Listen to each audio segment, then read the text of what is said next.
Call the meeting to order. Okay, Tad, Here. Jack, Here. Georgette, Here. Andrea, Here. Gary, Here. and Julie. Here. So we have a full panel tonight. Okay, so it's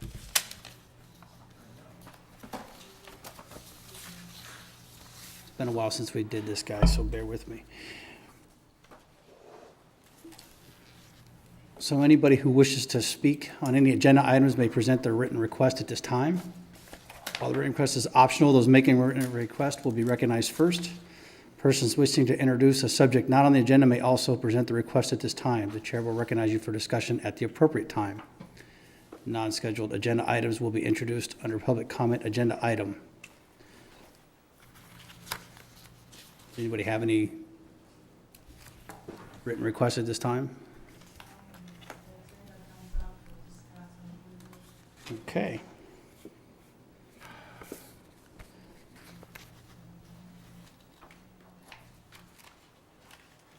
Okay, so we have the unadopted minutes from the last meeting that have been posted.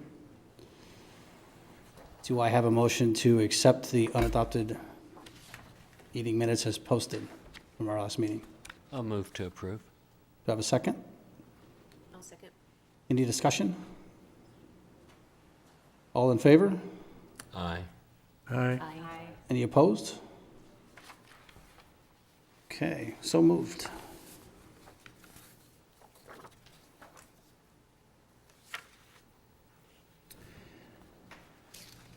Actually got this out of order, I apologize. So do we have a motion for the adoption of the agenda for this evening? Move to adopt the agenda. I'll second. Any discussion? Just curious, is somebody from the school going to be available tonight? Or is it No.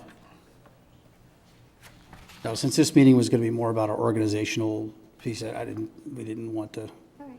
folks here. Okay, so all in favor? Aye. Any opposed? So moved. Consent calendar, we have none. Okay, so agenda item A, mission statement of goals from committee members. Gary, that would be up to you. Well, I just introduced this last time as a sort of an afterthought. We were talking about other things, and I thought it would be nice if we all were on the same page as far as the why we're here and what we're all about. I asked that everybody kind of put some thought into this, so I know everybody has a has a suggestion. I'll just give you my thoughts on it, and then you can go from there and decide what you want to do. Kind of looked at our, at the ed codes, and so I basically said that our mission is to ensure the legal and proper expenditure of Measure Q bond funds as promised to the citizens of the Dixon School District.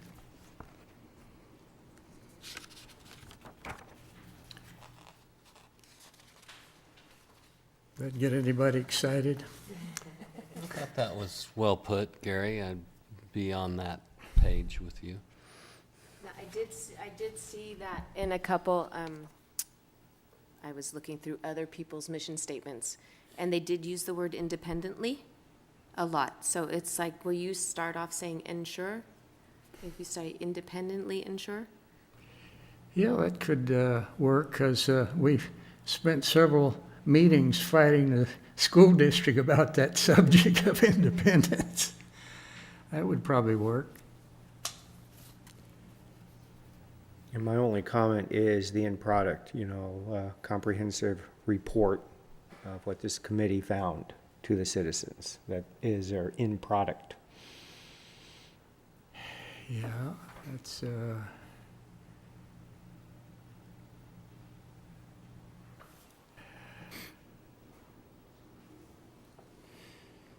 My thought process is that whatever our mission statement says, as long as we remember and maintain the scope of the committee in that we will report to the citizens of Dixon how these tax dollars are being spent, whether or not they are from the measure, or for the measure or not, however they're being spent. That's what we're going to report. We are not an elected committee, we are an appointed committee. While we don't have any authority, we do have a responsibility. So as long as our mission statement encompasses that, I'd be fine with it. There was one that was really good, if you guys want to hear it. Please. It said, independently review the planning and execution of the Measure Q bond program to validate to the public and the governing board, which we do, that bond funds are spent within the intent of the bond measure. I like that. Yeah, it was a good one. Yeah, it's good. Yeah, sounds good. Kind of takes all, the whole planning and execution, so. So with that statement, Gary's statement, could you two then merge or Yeah, come up with amalgamation and we can adopt it at the next meeting? Yeah, we can take action. No, I guess this is not an action item, is it? I think that's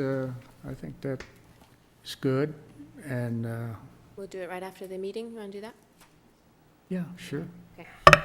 Sorry. I just have one question at the end. It talks about, which we've also spent a lot of time on, the board appoints members to a category or at large. A member may not fill the role of more than one category.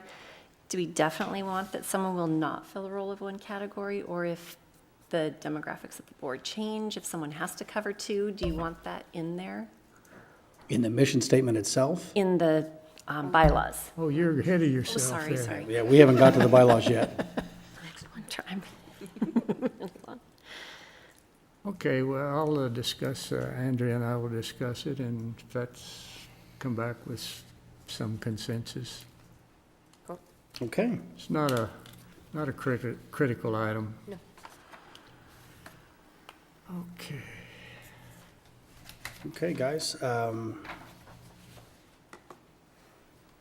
Next would be agenda item B, review of list of items for COC website. Gary?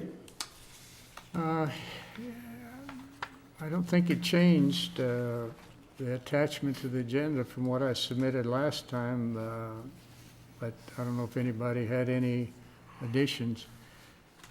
We have only 5 items. The bottom 5 are required by the ed codes, and the others are just ideas of things that I'd like to see, think they're useful. Now that we agreed on a mission statement and hopefully some bylaws,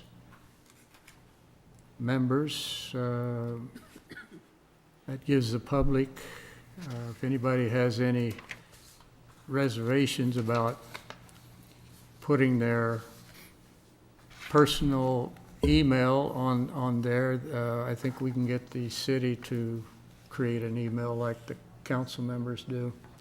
So, you know, you won't have to get emails from the public in your personal email.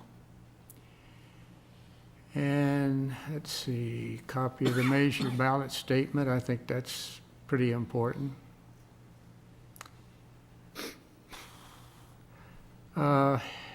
This link, I don't know if they're going to change anything. Right now, I don't particularly like the way, you know, we go under Measure Q and then it's the bond oversight. I was hoping we'd get a direct link, but I think this will work as long as. So I don't know if there's anything else we need on there. The project list, that's important.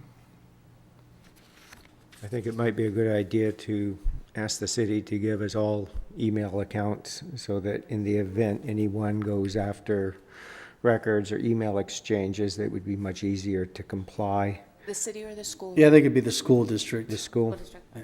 Okay. Thank you, Rihanna.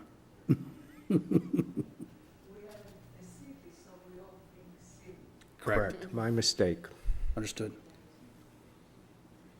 I don't know what she's saying back there. What did she say? She said, we all think city just because we're in this building. Oh. Yeah, well, I have an excuse, the rest of you don't, anyway.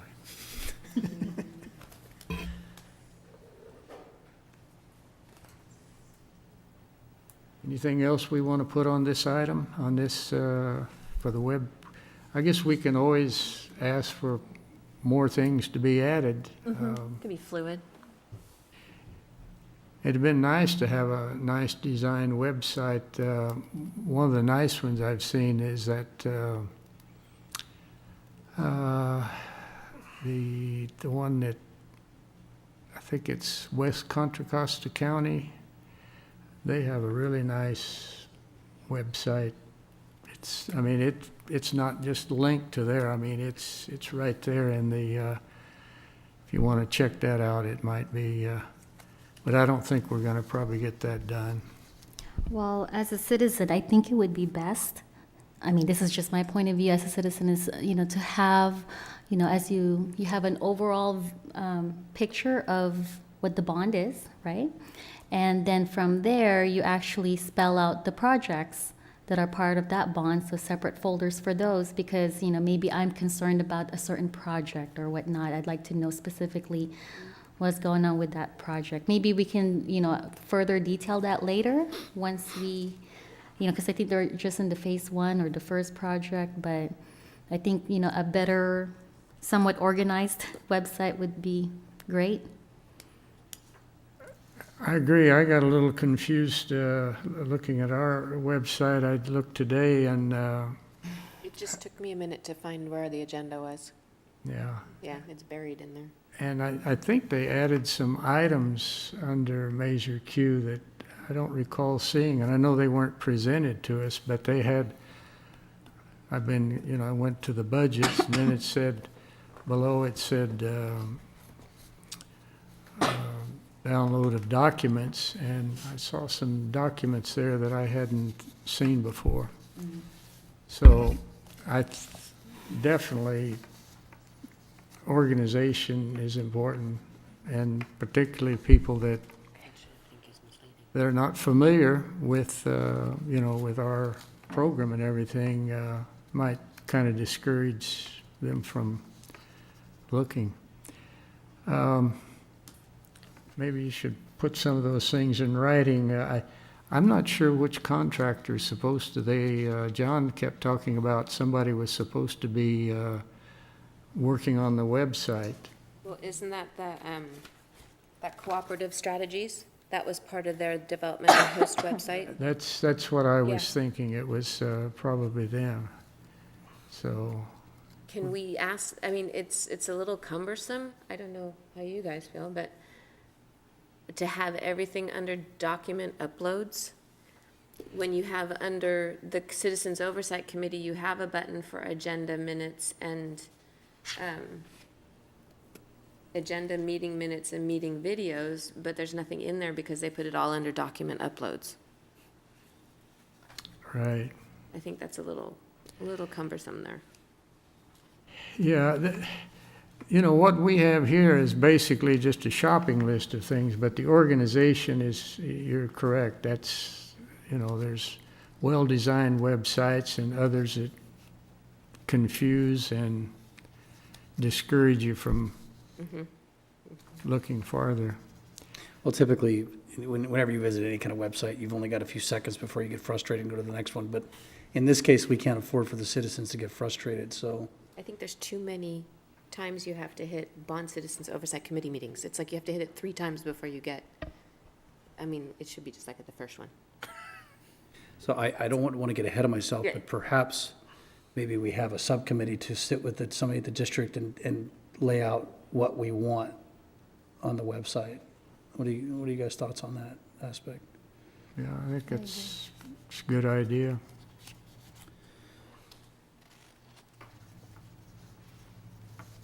Somebody with good organizational skills. I can do that, or if there's 2 of us that want to. You want to do that? Sure. We can do that and make sure, I just work on kind of. infrastructure. Websites, contents are not my forte. It's like, I don't want to do Not my more. forte. And then we can simplify it. I think it's just gotten a little too. Yeah, I agree. The district hired a curator, so if we could meet with that person, who I'm sure administers this. Yeah. Yes, good. So, Andrea and Julie, do you? Yeah. Okay. We'll get to that, I guess, in E then, when we get down to that for a subcommittee, for website it. content Yeah. subcommittee. Any more discussion on the review of the list? Okay. Are we good to move on to bylaws? Everybody's favorite subject. Yeah. I was already so anxious. Okay, I failed to check the website before I sent an email out to everybody today. For those of you that didn't open it, you can just disregard my comments. They did add the bylaws to the agenda items, so, but what I sent and what I'm going to hopefully go through here pretty quickly, I have the basic ones that were presented back in July, and I just went through, they're in a PDF format, so I changed it to a Word format. I put the, highlighted some areas that's why I sent that out. You know, anybody's, can comment on anything, any item in here, but I highlighted the things that I thought might need some attention or discussion. And I made a couple corrections. One with the terms of serving on there were incorrect, so that I took that out and changed it. So,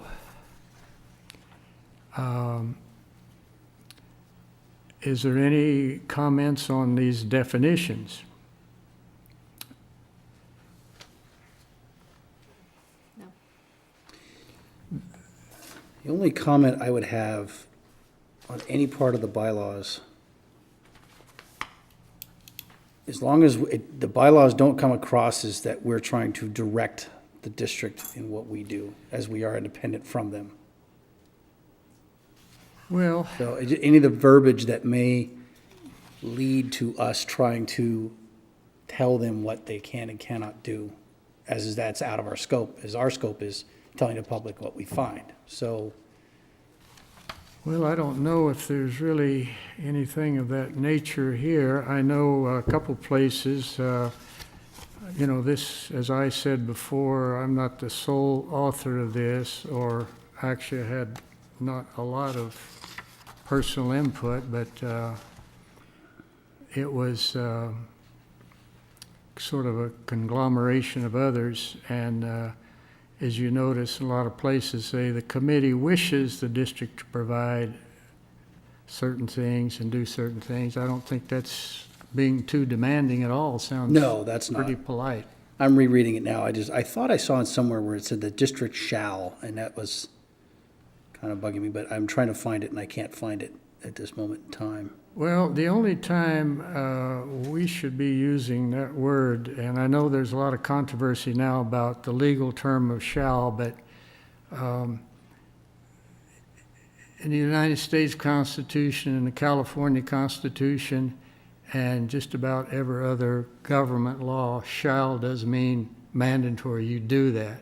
So if anytime we'd use that, we would have to have a ed code to back us up, and I hope we don't have to remind the district of their legal responsibilities. No, agreed. So, moving on to the members, I did take out the, let me look, on Article 4, members. It says the board appoints members No, that's not it. Yeah, the board appoints members to a category or at large for a term of either 1, 2 years to achieve staggered terms. That was a non-starter.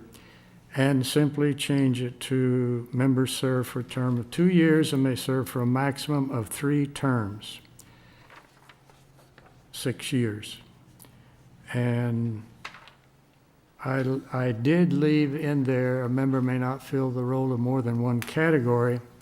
I think right now we're working under an exception. I'm not really sure where we are legally on that, but, you know, and we can, I don't know how everybody feels about it, if we should take that out, ignore it, or leave it and ignore it.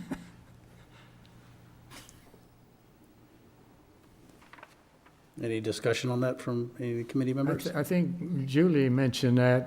What do you think about? Ask for clarification on it, and you Yeah. know, if we leave it or if it, I don't think that has ever been decided, and actually, I don't think it's our decision about the membership anyway, so, And there's no definition of category I'm not remembering, in the rest of the bylaws, right? no, There's no list of the categories, so this sentence kind of, it doesn't point to something else. no.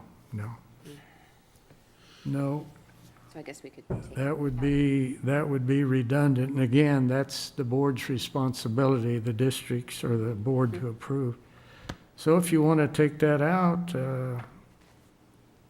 I think can so. sort of keep track of any corrections and hopefully get this done. But just to go and clarify, I did join a senior citizens group. Did you? I put my $36 in for 3 years. There you go. I'm a new member of AMAC, and I'm happy to do outreach to the senior citizens community here in Dixon and serve as senior representative. So that might provide some legal cover for our group, prevent some problems. I'm happy to serve that role. Cool, thank you. Thank you. Okay.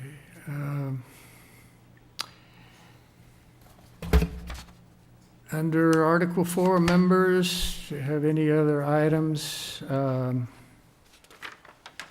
I highlighted in Section 6, the committee wishes to receive applications as they are received by the district. And I don't think we're out of line asking to see that. You know, if there's new members down the road that are added to the committee. I'm sure they have a stack of them. Excuse me? I said, I'm sure they have a stack of them. Being sarcastic. Yeah.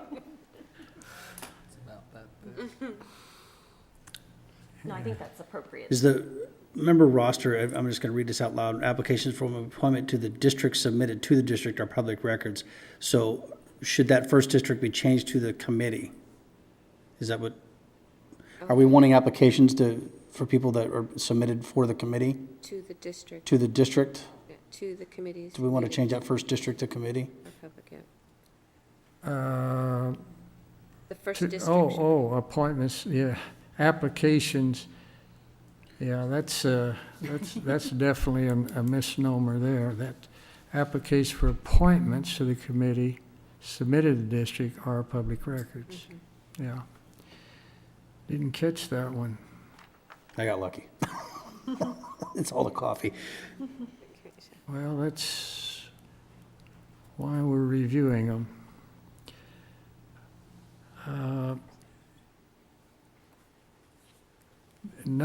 Section 8, I highlighted kind of a internal rule for us. It says if a member is absent for more than half of the regular meetings scheduled in a year, or if a member is absent from 3 consecutive regular meetings at any time after appointment, the secretary shall request the board to remove the member for dereliction of duty.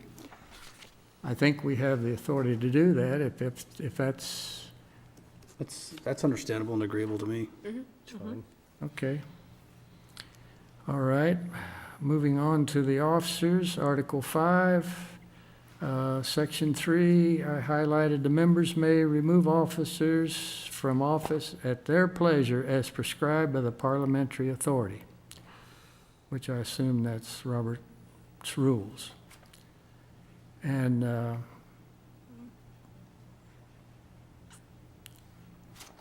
anybody have any issue with that? Other than Robert? No. Yeah, I don't want to remove anybody. Shouldn't that be, now you mentioned, I wonder, should that be from a majority?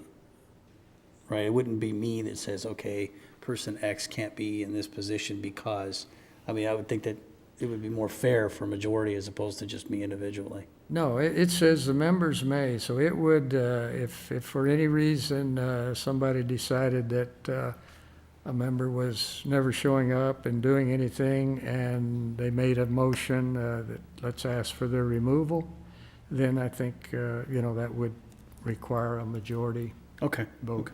I'm good with that. And Section 4, 3 consecutive years in the same office, that's the member may not serve more than 3 consecutive years in the same office. Not that anybody probably would want to. Is that reasonable? That's reasonable. Okay. All right. Okay, the chair. Spokesperson. The chair is the sole representative and spokesperson of the committee between meetings. And that doesn't, obviously that infers that speaking as a consensus of the committee and not speaks for us. I mean, Right. the representative speaker. And that's pretty common and resolves a lot of issues with too many people involved, where it should just be the one, the chair, so. And may appoint individuals who are not members as advisors to the subcommittee. We may have, there may be some expertise, the reason that's in here, that somebody volunteer that has expertise that we might want to look at something and get their opinion. They wouldn't be a member, but they would, they would supplement a subcommittee. I think I can't see that happening too often, but I think it's probably a good option to have in there. Good placeholder in the event we need it. Okay, the vice chair, I've highlighted committees liaison with designated district employees or agents. Yeah. Is that, right now, basically, the chair's the liaison with the district and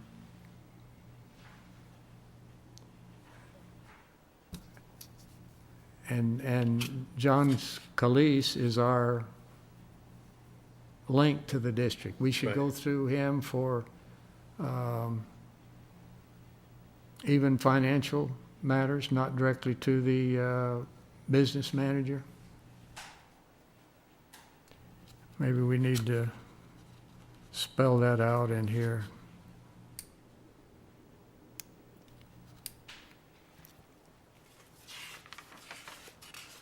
Yeah, because I put there, it says shall act, and, that's pretty much, again, that's that shall word again.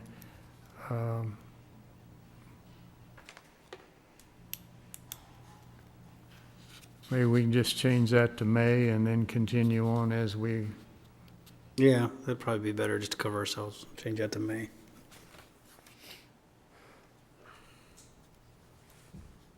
okay. I highlighted the audit subcommittee. And I don't know if we want to form that, but whether we do or not, it's not mandatory. And if we have some time at the end of the meeting, since this is a non-agenda item, I would like to just bring up a few things on the audit. As you know, there is a contract, and the audit will go, the period of the audit will be through 30 June of this current year, so I think our report will probably have to coincide with that audit, even though it says we'll do a report once a year. So as soon as we get that audit report, then that's when, we should have our, whatever reviews and things that we've done ready. And, but I want to speak about the audit a little bit later. Okay. Okay, secretary. Aha. We had a discussion last time, I believe, whether we wanted to have a member as the secretary. And I know there's several people that are just anxious to do that job. Why does everybody always look at the women when that says secretary? I was looking at you. Reading the word. And they're all looking away, not me.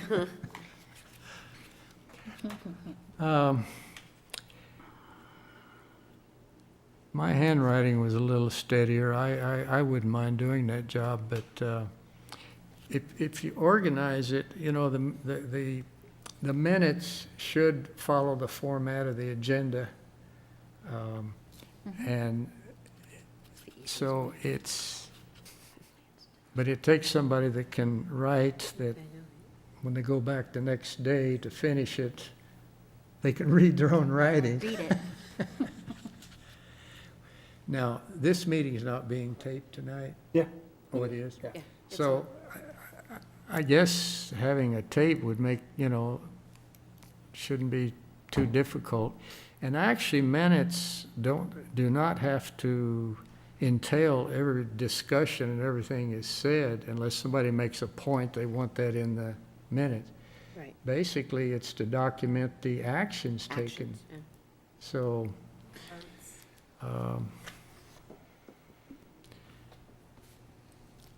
well, we'll just wait till we get to that. So these are the roles of the secretary. Right.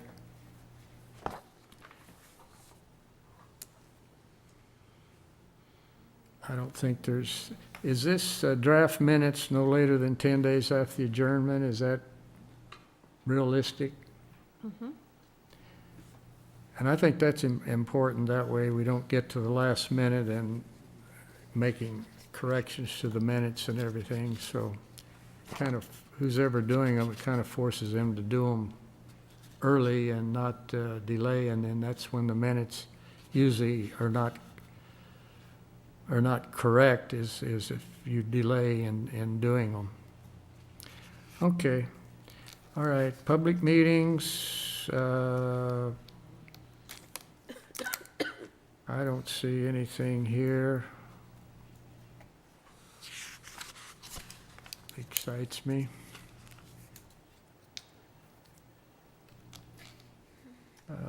Public comment. Okay, Section 7, public comment at meetings is limited to 5 minutes per individual for general comment and 5 minutes per individual for subject matter of each agenda item. So you switched it to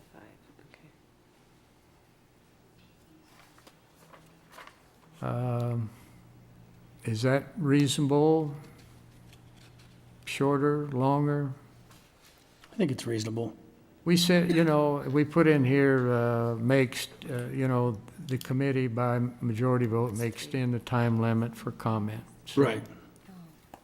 And I think everybody's been to the board meetings, and I notice our board president, Guy Garcia, he seems to really be flexible in allowing people to speak, which Yeah, I agree. I think it's, sometimes people get irritated at too many comments, but I think that's important from the point of view that you don't get the criticism of not allowing people to address the meetings. Public records. Any issues with that? Communications from or to a member may be subject to public records law regardless of whether communications pass through private accounts or devices. The committee shall establish procedures to ensure that communications can be readily determined to be public records are preserved. I don't know if I really...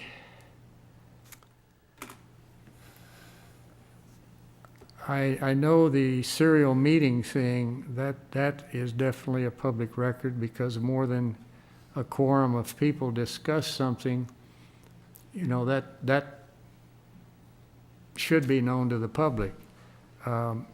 If one member calls another one about something and asks them their opinion, I don't know.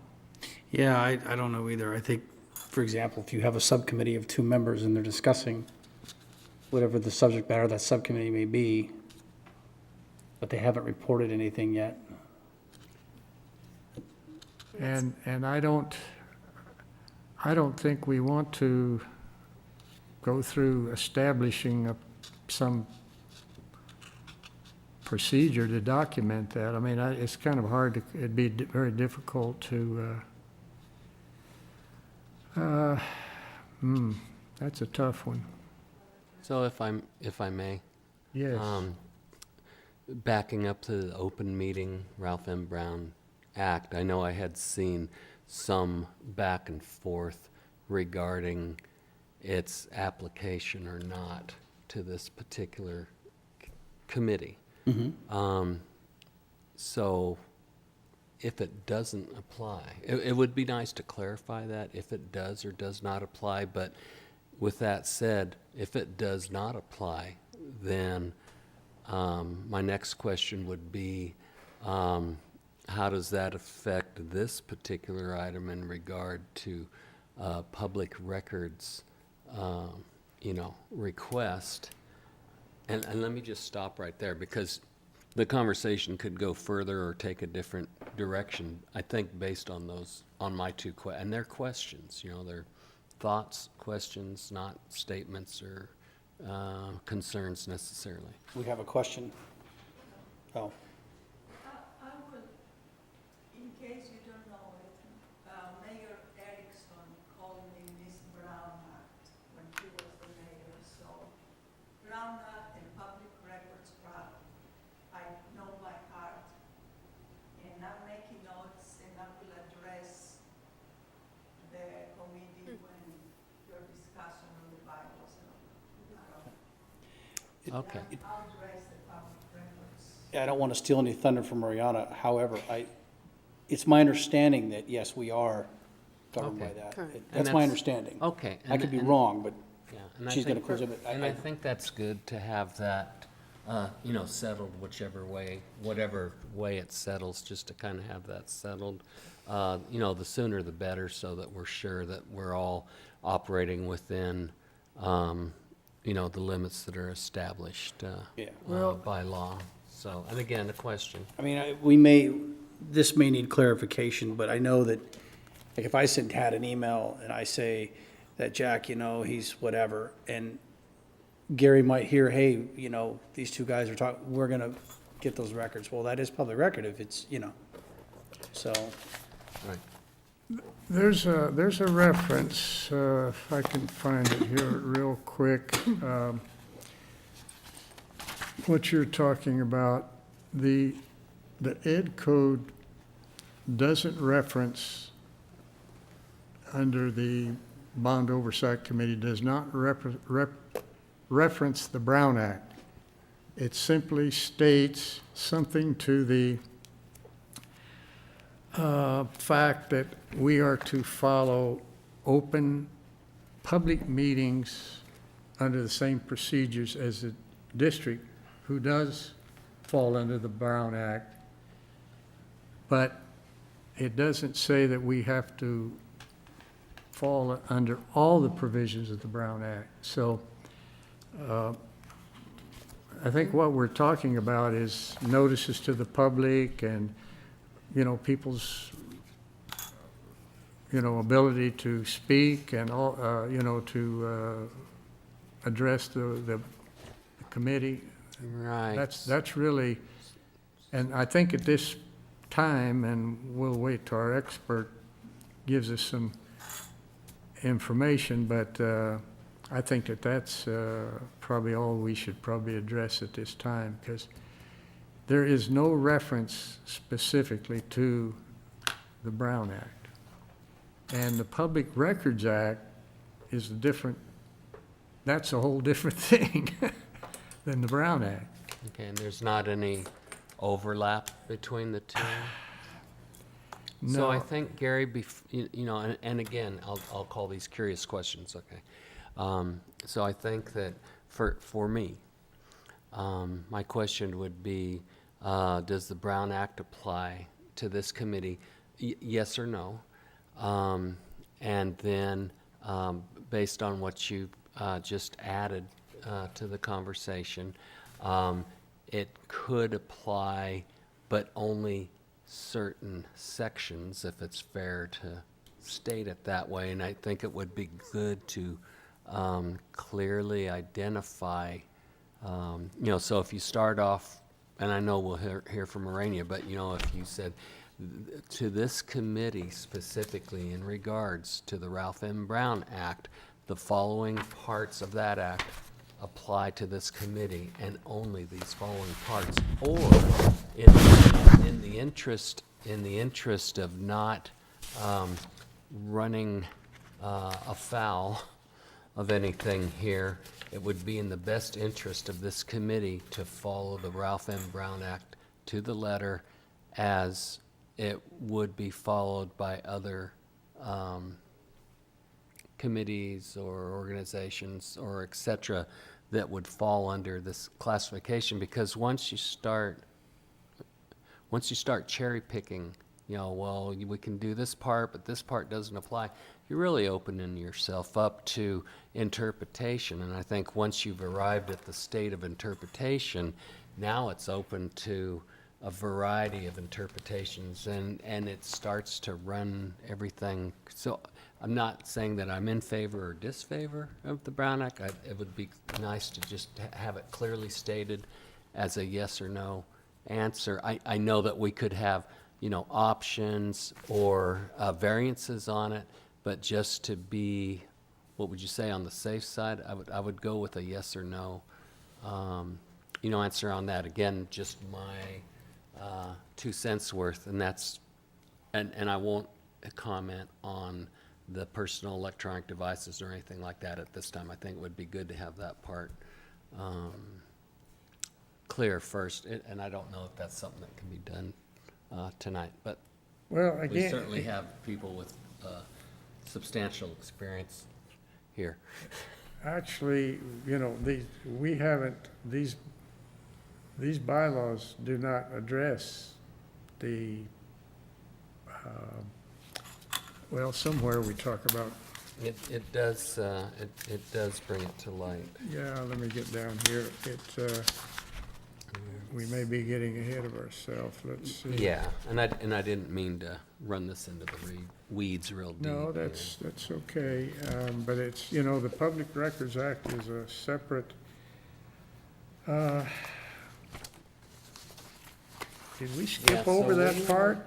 No, actually, Gary, so if you go to Article 6, Public Meetings, Section 1, where it states that open meetings are governed by the California Open Meeting Act, also known as the Ralph M. Brown Act, these bylaws and the parliamentary authority in that order of precedence. So it's kind of, and maybe more than kind of, stating here that it does apply.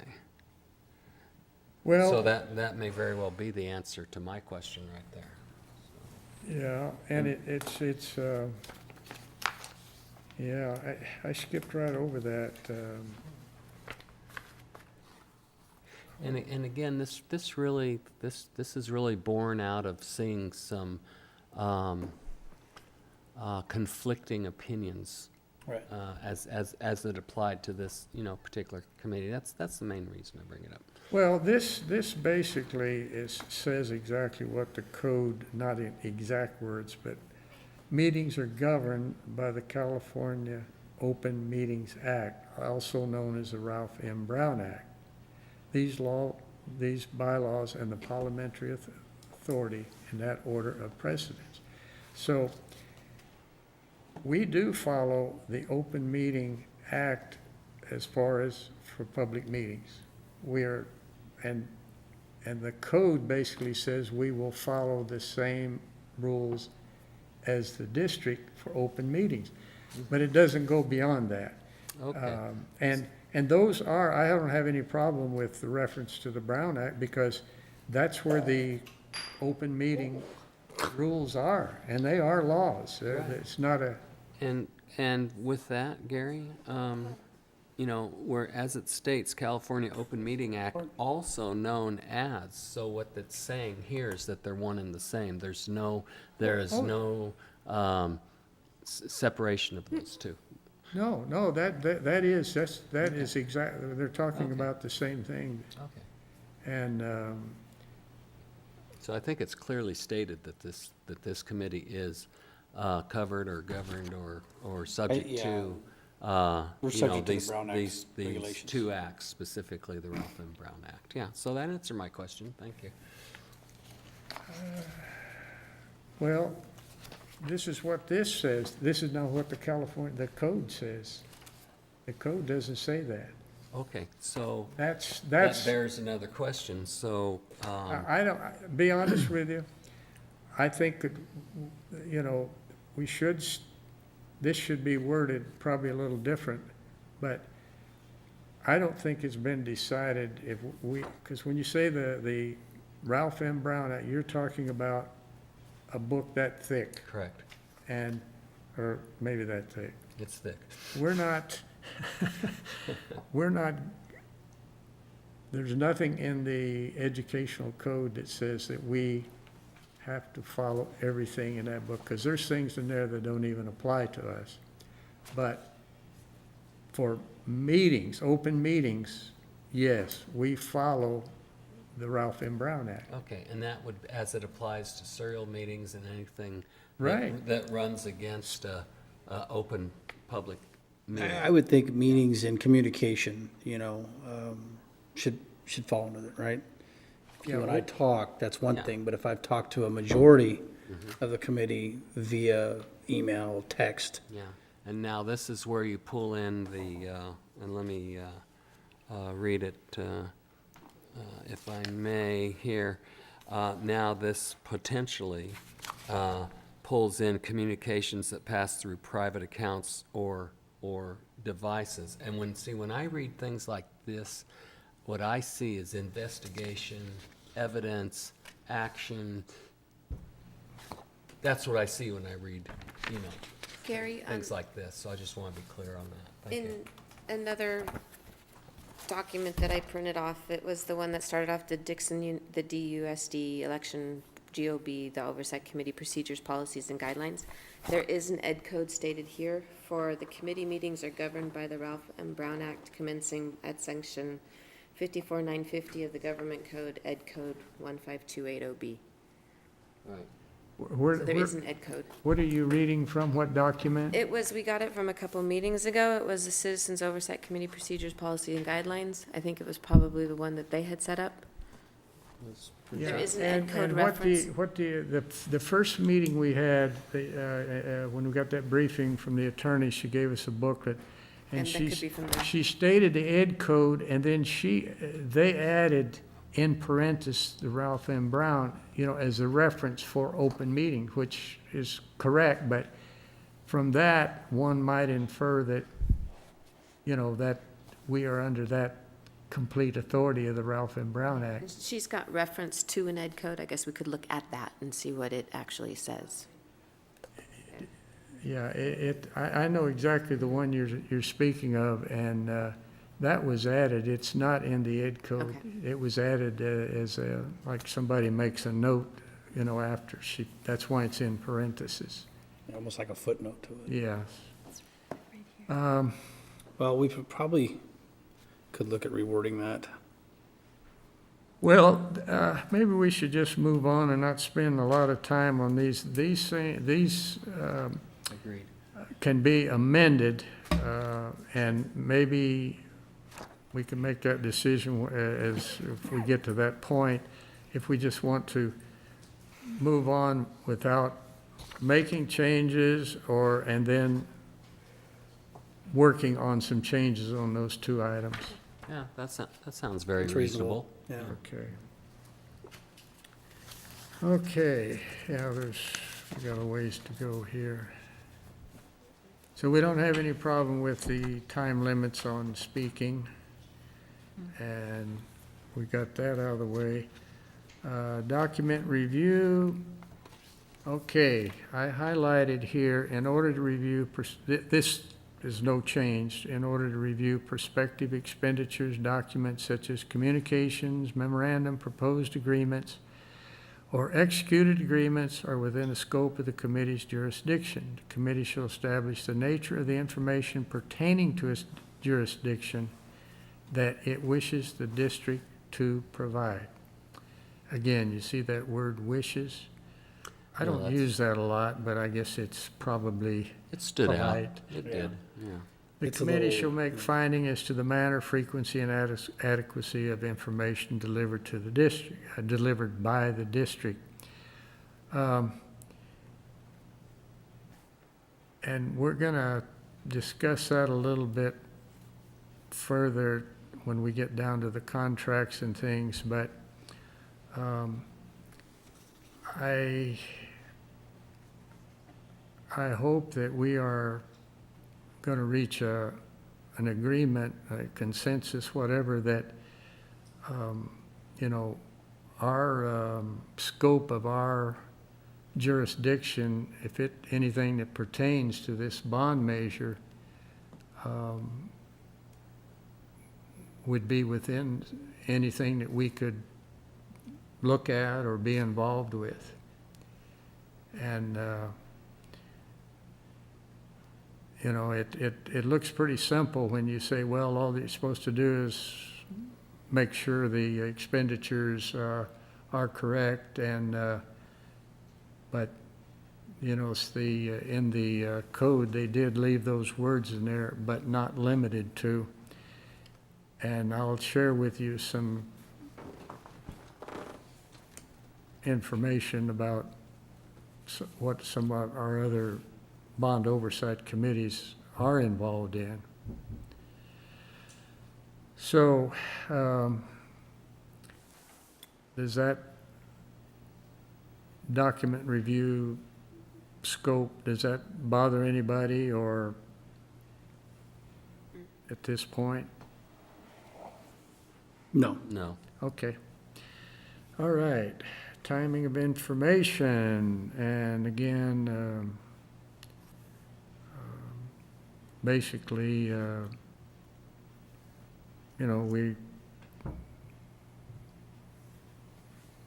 we want to get information as current as we can to review and be kept up to date on exactly what's going on with this issue. The bond, anything within the bond. The only question I have on that, where it says enough time in advance so as both to review the prospective expenditures and to inform the public if the committee finds the latter appropriate. When we're reviewing prospective expenditures, let's say, for example, we get contract Exhibit A, are we saying in this paragraph that we're going to vet that contract out and that we're going to take it upon ourselves to identify whether it could have been done cheaper or sourced properly, and I just want to make sure we're not trying to get expanding upon what we should be doing is, and again, it goes back to X amount of dollars, all Measure Q dollars, or not. And that's what we're reporting, as opposed to, well, you get this contract, you could have done it this way. And that's, I think that's what I want to avoid as a member. I don't want to get into that business. I don't want to get in the construction business, so to speak. Well, I think as far as that, the district's under no obligation to listen to any recommendations that we make. But if we have some valid suggestions and they wish to act on them, and if something that, I guess if it was something, I don't think we would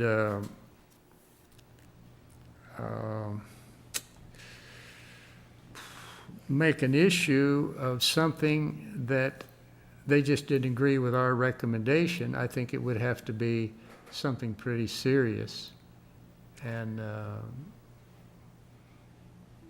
you know, because we aren't, you know, there may be individuals that have certain expertise in various aspects of construction and financial things and bond issues, but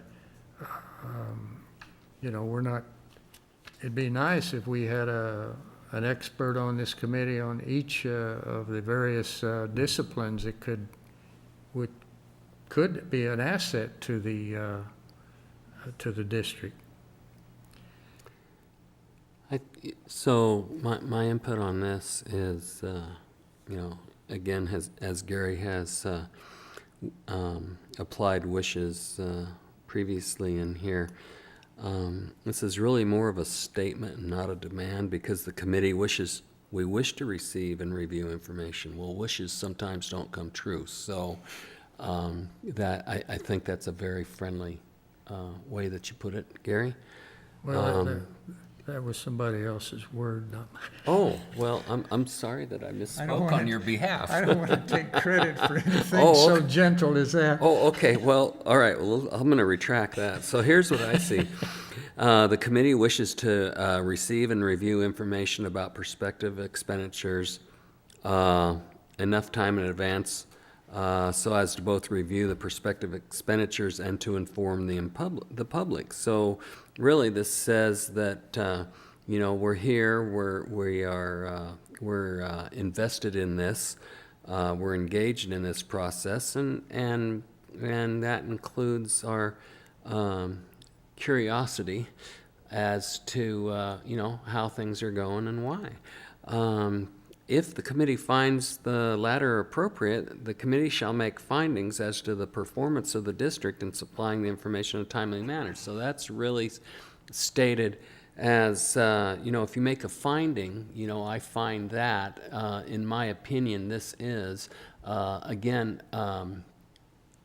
there's not really any teeth in this. So I think that if that's true. I think we need to define what a timely manner is Well, probably what you're saying, right? No, that's not what I'm saying. What I'm saying is that, you know, we would like some, there may be, as we go forward, there may be particular information and documents that we would like to receive. We would like to review them.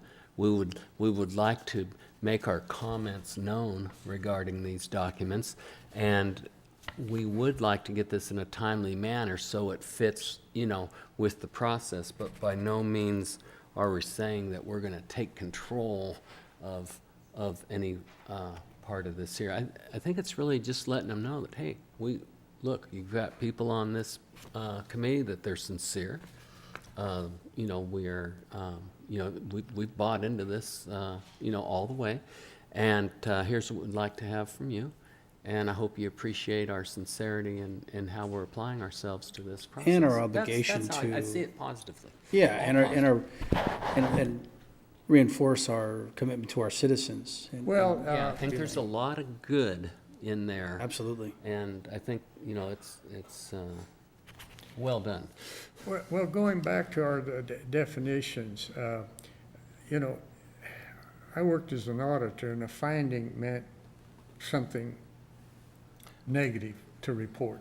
okay? That's what a finding is in auditing. Absolutely, and as it But- applies to audit, that's correct. But Yeah. here, we've defined it as means the determination of the committee with respect to facts within its jurisdiction or related to its operation. Findings can be positive or negative.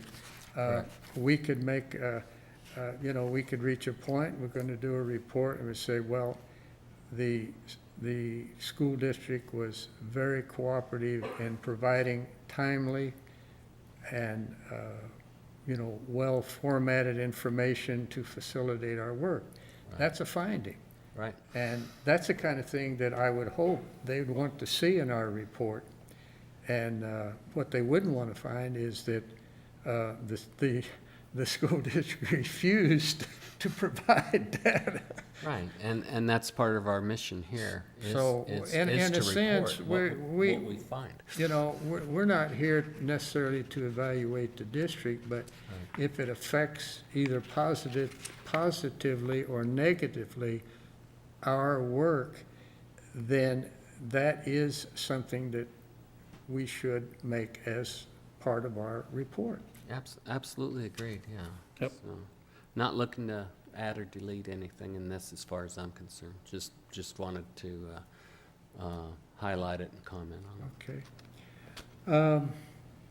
Section 3, I highlighted, the committee wished to receive and review expenditure detail with a view towards simplicity and minimizing expense such as that used in a checkbook reconciliation, beginning balance, money in, money out, and ending balance along with a payer, it should be, not payor, maybe it is. Is that English spelling, payor? Yeah, I think you're okay. The English, they have a different language than we do. Transaction date and the description, the reason, and, in other words, we're just wishing for data that I looked at some reports from another school district that were provided, they paid over $600,000 for somebody to manage the budgeting.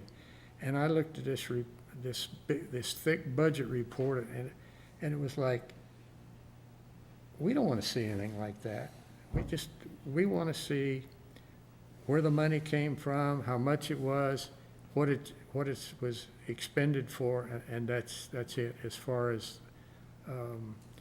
expenditures. We don't, I wouldn't think we want a lot of complicated information. Keep it simple. And I think that's basically what this is saying. Yeah. And I based agree. upon what they provided us this time, I don't think that's going to be an issue. I think it's pretty straightforward. Okay, reports. Yeah, they state in here our requirement, we have to do at least an annual report, but we can do interims, and then we can combine those. And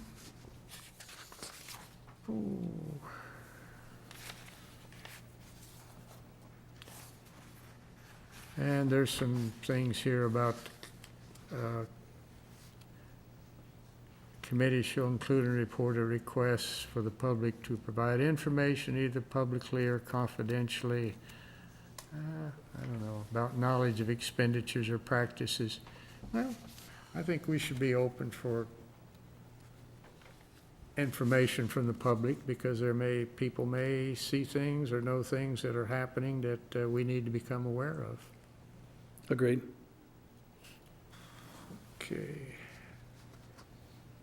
Okay, the website.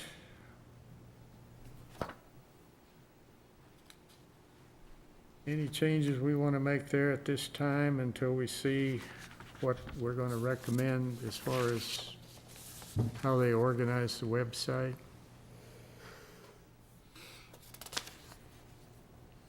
I say we wait on this until the subcommittee Yeah.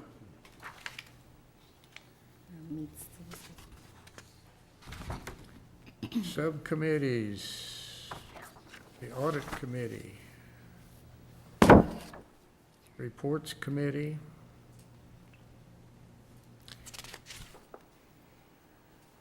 And I think the reason they this is recommended, the audit subcommittee, I think might be a good idea, the reports committee. It's very difficult to put a report together in this, from a group of 7 people trying to come to a consensus in a public meeting.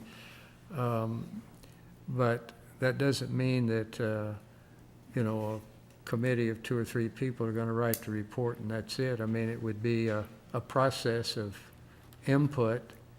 And these subcommittees, they don't have to be, they don't have to meet. I mean, that's where I think, our electronic process, if there's documents to review and we had a committee to do it, they could do that, the members could do it individually and then they can communicate their ideas and then submit it to this committee. So I think subcommittees do work, and it might facilitate us getting some things done before, instead of waiting for another, general meeting. Right. I agree with that. Okay, anything other than the last one there, the amendment of bylaws? I think that's 2/3 vote, so we can make these changes. So, we haven't heard from our expert.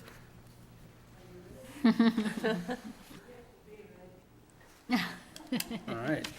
So, public comment?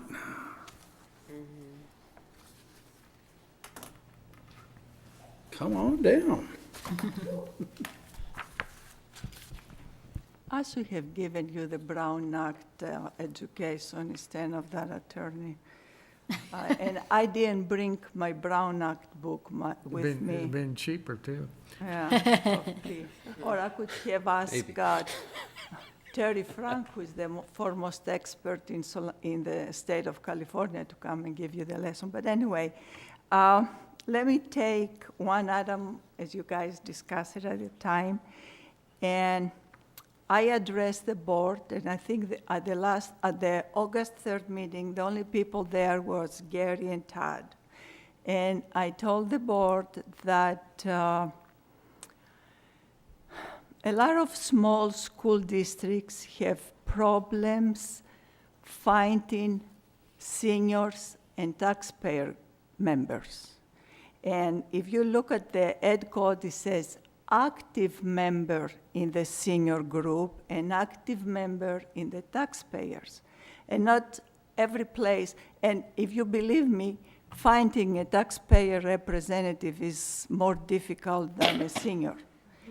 And because not everywhere there is taxpayer group. So, and when I attended the Calbach conference, I think the discussion was about if somebody pays their dues to Howard Jarvis Taxpayers Association, can they be considered active in a taxpayer group? And the same thing with ARP.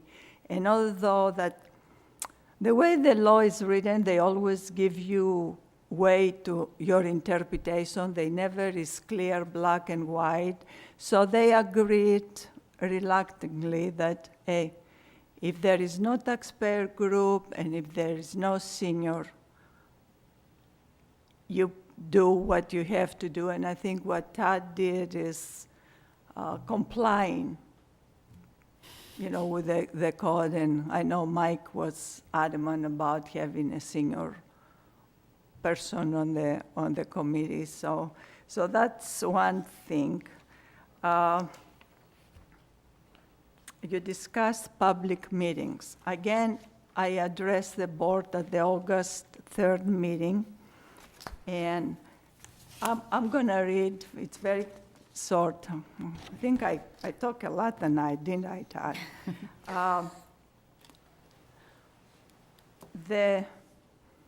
Ed Code states, citizens oversight committees shall be open to the public and notice to the public shall be provided in the same manner as the proceedings of the governing board of the district. The Brown Act goes beyond public meetings. They have closed sessions, they have litigation, they have firing, hiring, evaluating, something that this committee will not get. So there is opinions, and I'll be glad to send them to you. And it's not a yes or no answer, Jack, because those are legal opinions from different firms. And what the consensus of those opinions was that if the legislators' intent was to have the Brown Act apply to the ban oversight committees, it could be pointed out in the law. It could very well, they could very easily say, this committee should do their business according to the Brown Act. They didn't say that in the Ed Code. They just left it into the interpretation. So really, does the Brown Act apply to you? I don't know. And if you look at the Little Hoover Commission report, and I'm working to find somebody to introduce a bill that will comply with the Little Hoover Commission report, they haven't, they heard testimony, they talk to people, and still they're not sure that your meetings should be open, allow the public to speak, noticed, but it doesn't say that you have to do everything else that you can do as a legislative body on the Brown Act. I also pointed out to the school board, and I like to tell you too, and I think that the school board didn't have no authority, the school district did not have authority to cancel your last meeting because they forgot to put it on the website. According to the district, they posted at the district's office and outside here at the city council chambers. And the Brown Act says posted in accessible by the public places. So if they posted at the school district, if anybody was interested to attend the meeting, it would be. Also, the Brown Act, and I can give you the codes, but I don't think that will, if you want, unless you want to go and check it out and read the codes. The Brown Act says an agency has a supplemental obligation to post the agenda on its website if the legislative body whose meeting is the subject of the agenda has a website. You do not have a website. You are the body. And two, the body whose meeting is the subject of the agenda has members that are compensated with one or more members that also members of a governing body, i.e. school board members. So none of you are compensated, you are not getting paid. None of you, there is no school board member part of your group, so the law does not require that your agenda must be or shall be posted on the website. So, and at the school board meeting, I asked them under what authority they cancel your meeting, and I asked them if they confer with the members of the committee, and of course, as expected, I didn't receive a reply. Now going back, so public meetings, your item under public meetings, that's what I have to say. Now going back to public records. Any citizen has a right to review public records during business hours. That's what 6253, Code 6253 says. we, the taxpayers, put a public records request. And part of our request was, we wanted to see everything that says Citizens Bond Oversight Committee. We receive a CD, tons of documents, emails, exchanges, and stuff like that. So if there is any record, any public record that needs to be requested, it's the district that will provide the records. I will not come to you and say, I want to see this and I want to see that. The only thing I think these things should be in your bylaws, and maybe you be aware, is that your cell phones, your personal email, everything that comes in regards to CBOC meetings, doesn't matter because it came through your cell phone, that becomes a public record. And so anybody can request to see whatever was on the on cell phone. And I remember one time I sent Dane Bassinet, who was on a council, I asked him a question and I emailed it to his personal email address. I didn't email it to the city's email address. And he replied and he said, send me the same question at my city's address. I don't want to make my personal email open to the public. There was a lot of issues with emails exchanged between the city manager and Carissa Carpenter, and so I think what you need to be careful of this is do not use your personal emails, and I think the recommendation that the school district provides you with an email that comes through the school district, that's a great recommendation, because then you mix business with pleasure, and that's something that the Public Records Act will not. I mean, business with robocalls. Okay, document review. Most of the things that, the expenditure format and details and all the stuff are public records. The Dixon Unified is not very transparent with their public records.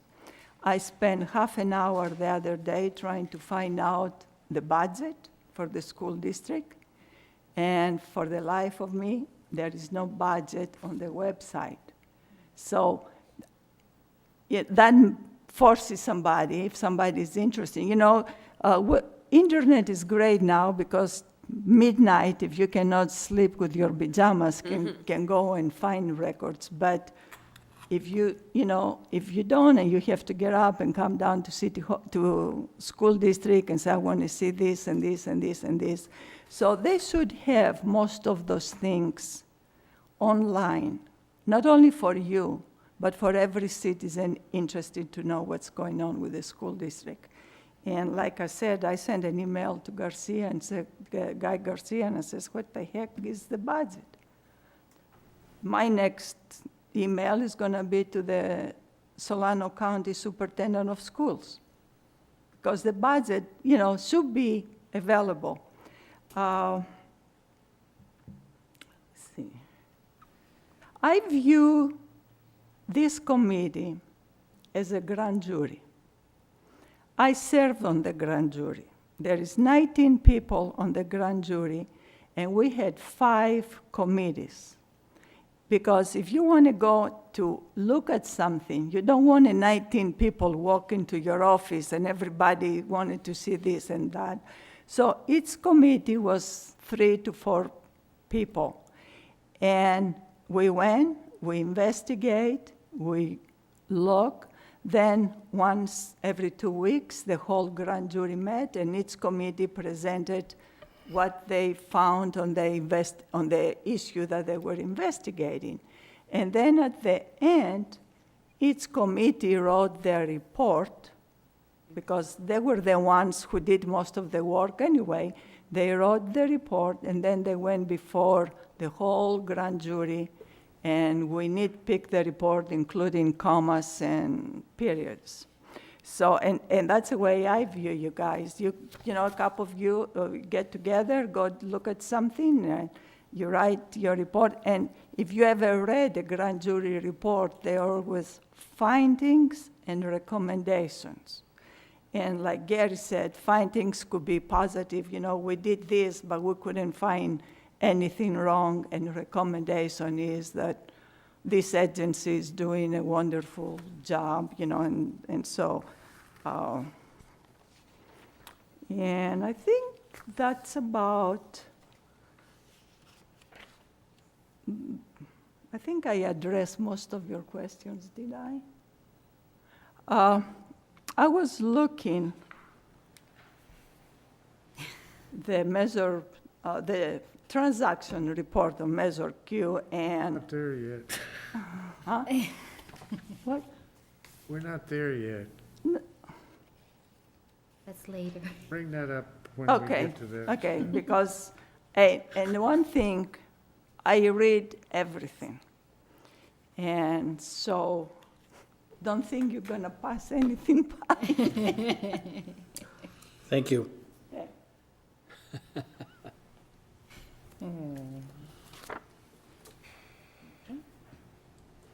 So with respect to our bylaws, we know we've got some modifications to make, so what do we want to do from this point on, guys? Well, we have the option to make modifications at future meetings, so one possibility would be to approve it with the understanding that we approve the changes at our next meeting. That was exactly my thought as well, because this could go on forever. So if we do approve and adopt this tonight, because we have the two, I'm just restating what Tad said, because we have this 2/3 majority that I think would definitely work well. So at this point, I'll entertain a motion to adopt I'll move to approve to adopt the bylaws as presented to us with the amendments. with the amendments. As amended. As amended. That's amended. As amended. Do Thank I have you. a second? I will second to adopt our bylaws as amended. Do we have any further discussion? Hearing none, all in favor? Aye. Aye. Any opposed? So adopted.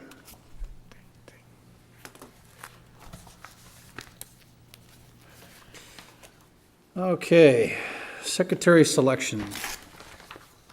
I remember the first meeting we had at the high school, I don't know if you all recall this, but we had all unanimously voted Rose to be, or a district representative to be the secretary.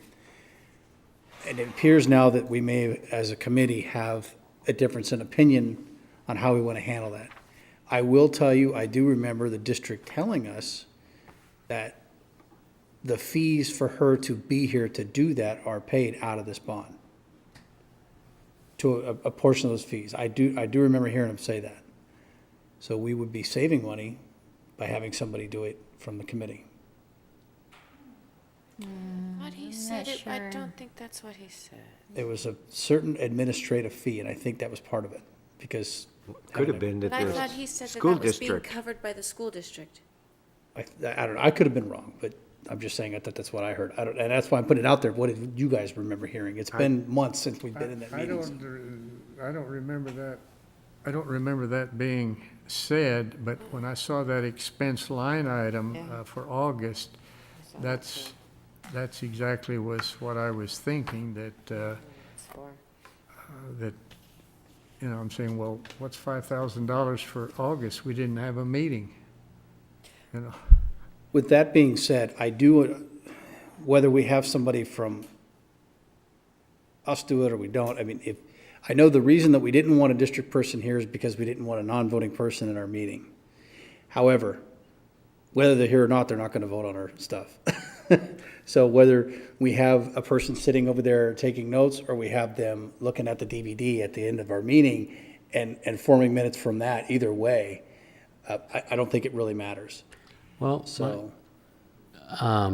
one comment for me is that I'd like to know what the cost per meeting is to have Rose function as the secretary. I certainly don't want to see a $5,000 line item for a month that we're under the impression that nothing happened. I think that was probably a catch-up. Yeah, because if you, it says clerical support to bond administration, so I don't wonder if it's just to I think that goes way beyond us. us. Yeah. Yeah, Yeah, yeah. I think it's all the paperwork Yeah. and all the legal, whatever they have to do to get the bond going, right? right. Yeah, there was a whole section of the things that the district was going to provide to us. Right. And my recollection was the secretary was going to be provided to us, but then we had to work around her availability Correct. because of that. Yeah. Well, I, see now, and that's interesting you say that, because I do remember distinctly at the first meeting that it would be her or a district representative in the event she was unavailable. So it could be, they could put somebody else in the chair if she's on vacation or ill or whatnot, so. Okay, so that takes care of that. So I don't know, when you say what the line item is for, I think it is for the catch-up, but I don't know that we could get an exact number without asking somebody to disclose salaries, we want to do all that. So, I think it's whatever they're going to charge for that person. And I think So, that's probably and- what you're wanting to know, right? And actually, maybe if I back up a step, because it seems like there was just a little bit of, well, anyway, first of all, are they charging the school district to furnish us a secretary during these meetings? And if so, what's the cost? And then once, and if there is a cost, then we can consider if the cost is reasonable. And the other question we have to ask, if we do appoint somebody here at this committee to be the secretary, are they still going to have somebody go over the DVD and redo the same minutes? And one more thing too, so let's say that I was the secretary and I'm sitting here, and I would think that that would occur, with an electronic device and actually, taking the minutes, I would be distracted from the business of this committee. Perhaps, yeah. For me, most definitely, but I maybe would- not for somebody else. I would agree with Jack's comments. I think to participate actively as a panel member here and take notes at the same time is definitely taxing. So do we want to say then that perhaps, and I don't know how y'all feel, it doesn't really matter to me if somebody's sitting there or not. But if there's anybody on the committee that feels better if there's not a person in the chair and having them go back the next day and reviewing the DVD that is recorded to get the minutes to type them up, is that, if it would feel better for them not to be there, is that what we're saying, or any of us? Is that how you guys So feel? I think, so this is an open meeting, so. Right. I mean, Rose could attend this meeting, or anybody else from the school district, or anybody from anywhere for that matter, another town. I agree. I just don't think Because we're it's an gonna- open meeting, so Yeah. I think that's pointless. But where they sit, if that's of some, concern, I guess, we could address that. But I think that it's valuable and necessary and required to have this function. And, you could keep Rose for the time being, or somebody that would serve in her place. And, as we go down the road, if we find that we'd like to change that, then, then we certainly can. But otherwise, this could get away from us, where we don't have a consistent, accurate, record. We do have the record of the tape, but then Right. somebody inevitably is going to have to sit down, review at this point an hour and a half of tape, and then take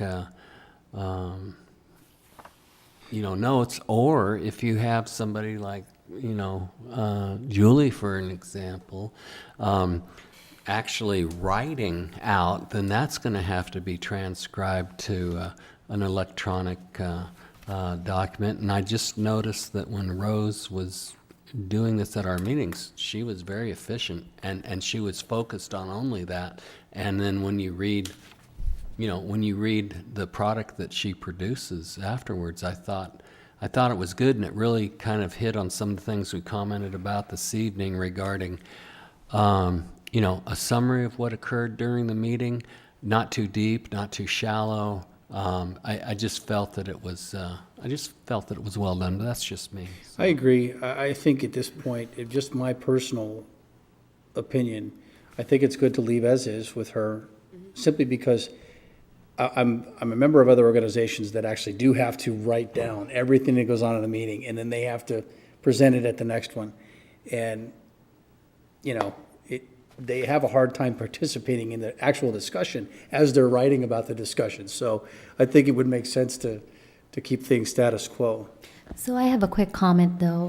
Back on July 12th, I think we had a representative from Anton from another CBOC jurisdiction or whatnot.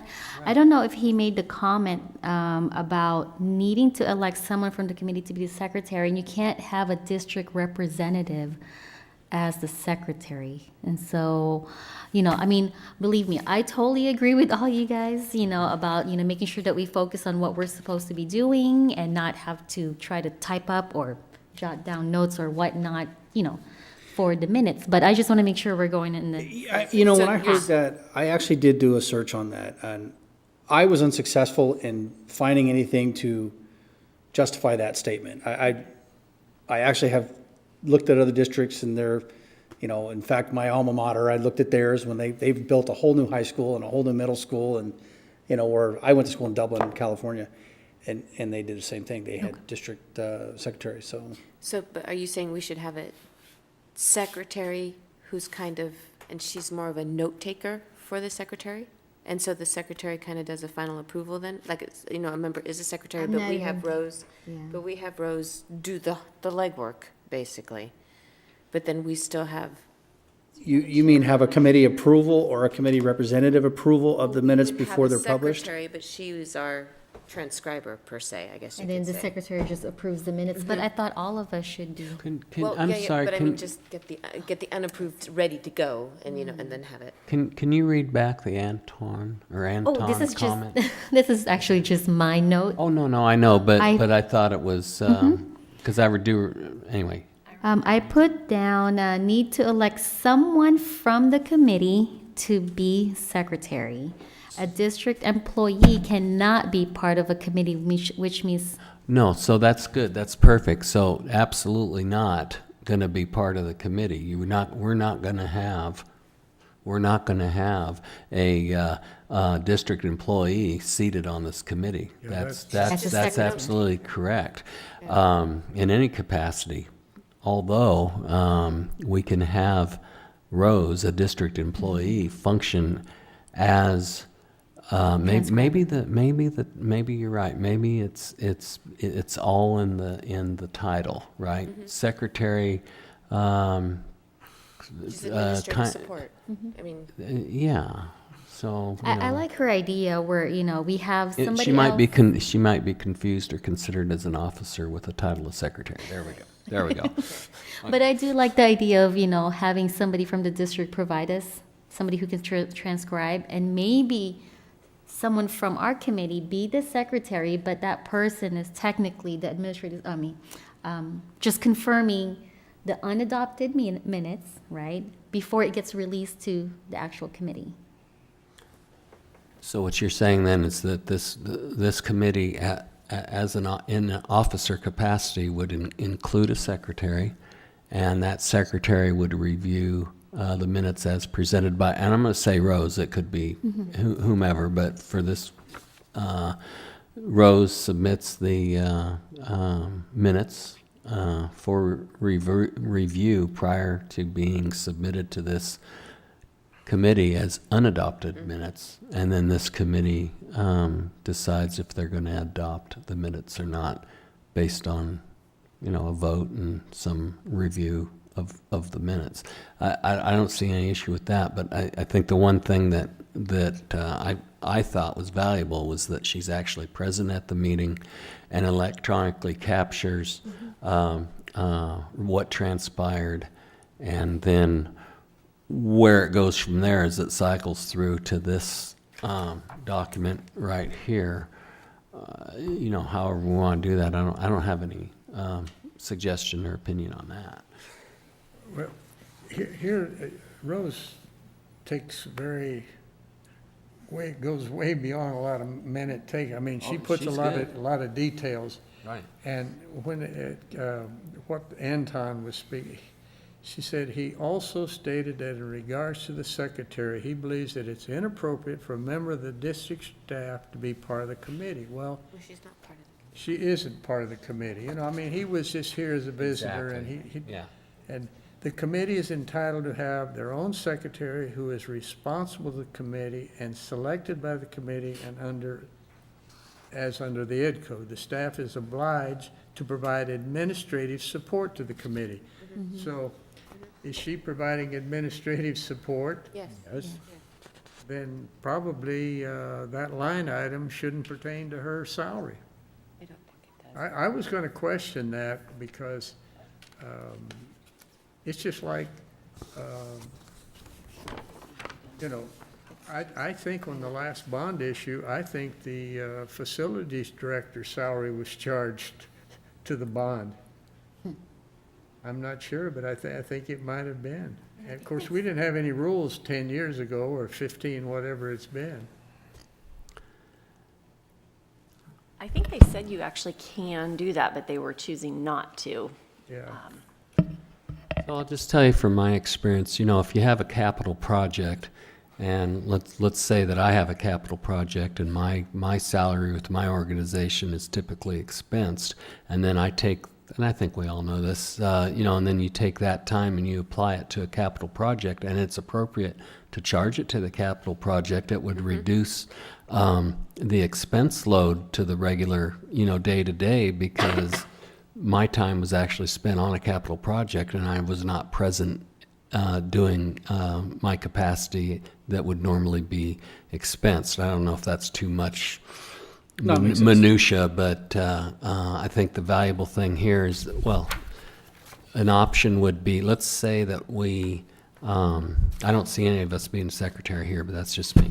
So, because I think we need to remain 100% focused on what we're doing and not try and multitask and lose, you know, so you lose something in the function as a committee member, and you're going to lose something as a function of a secretary. So we can go out, hire a secretary, or hire somebody to capture the minutes. I don't think that that's under our scope to be doing any hiring. They would have to get paid, potentially, and then that payment would have to come from somewhere. It's not going to come from us. It would most likely come out of the bond, because somebody's got to pay for it, and that would be the most appropriate I think, source. again, it goes back to, it's better to just leave it as it has been.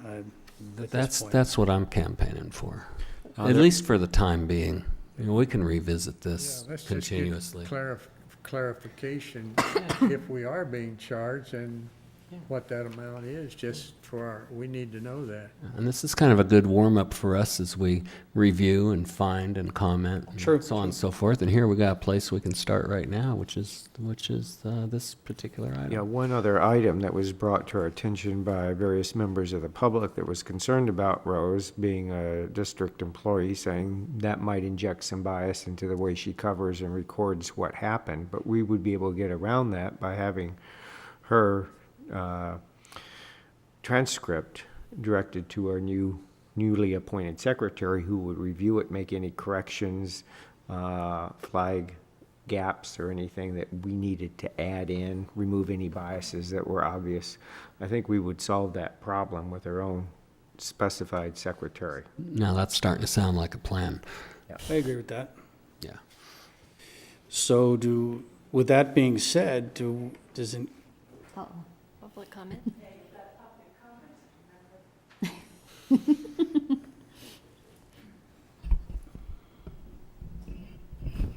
I have heard and I have talked to others, they recommend you have somebody from this group to act as a secretary.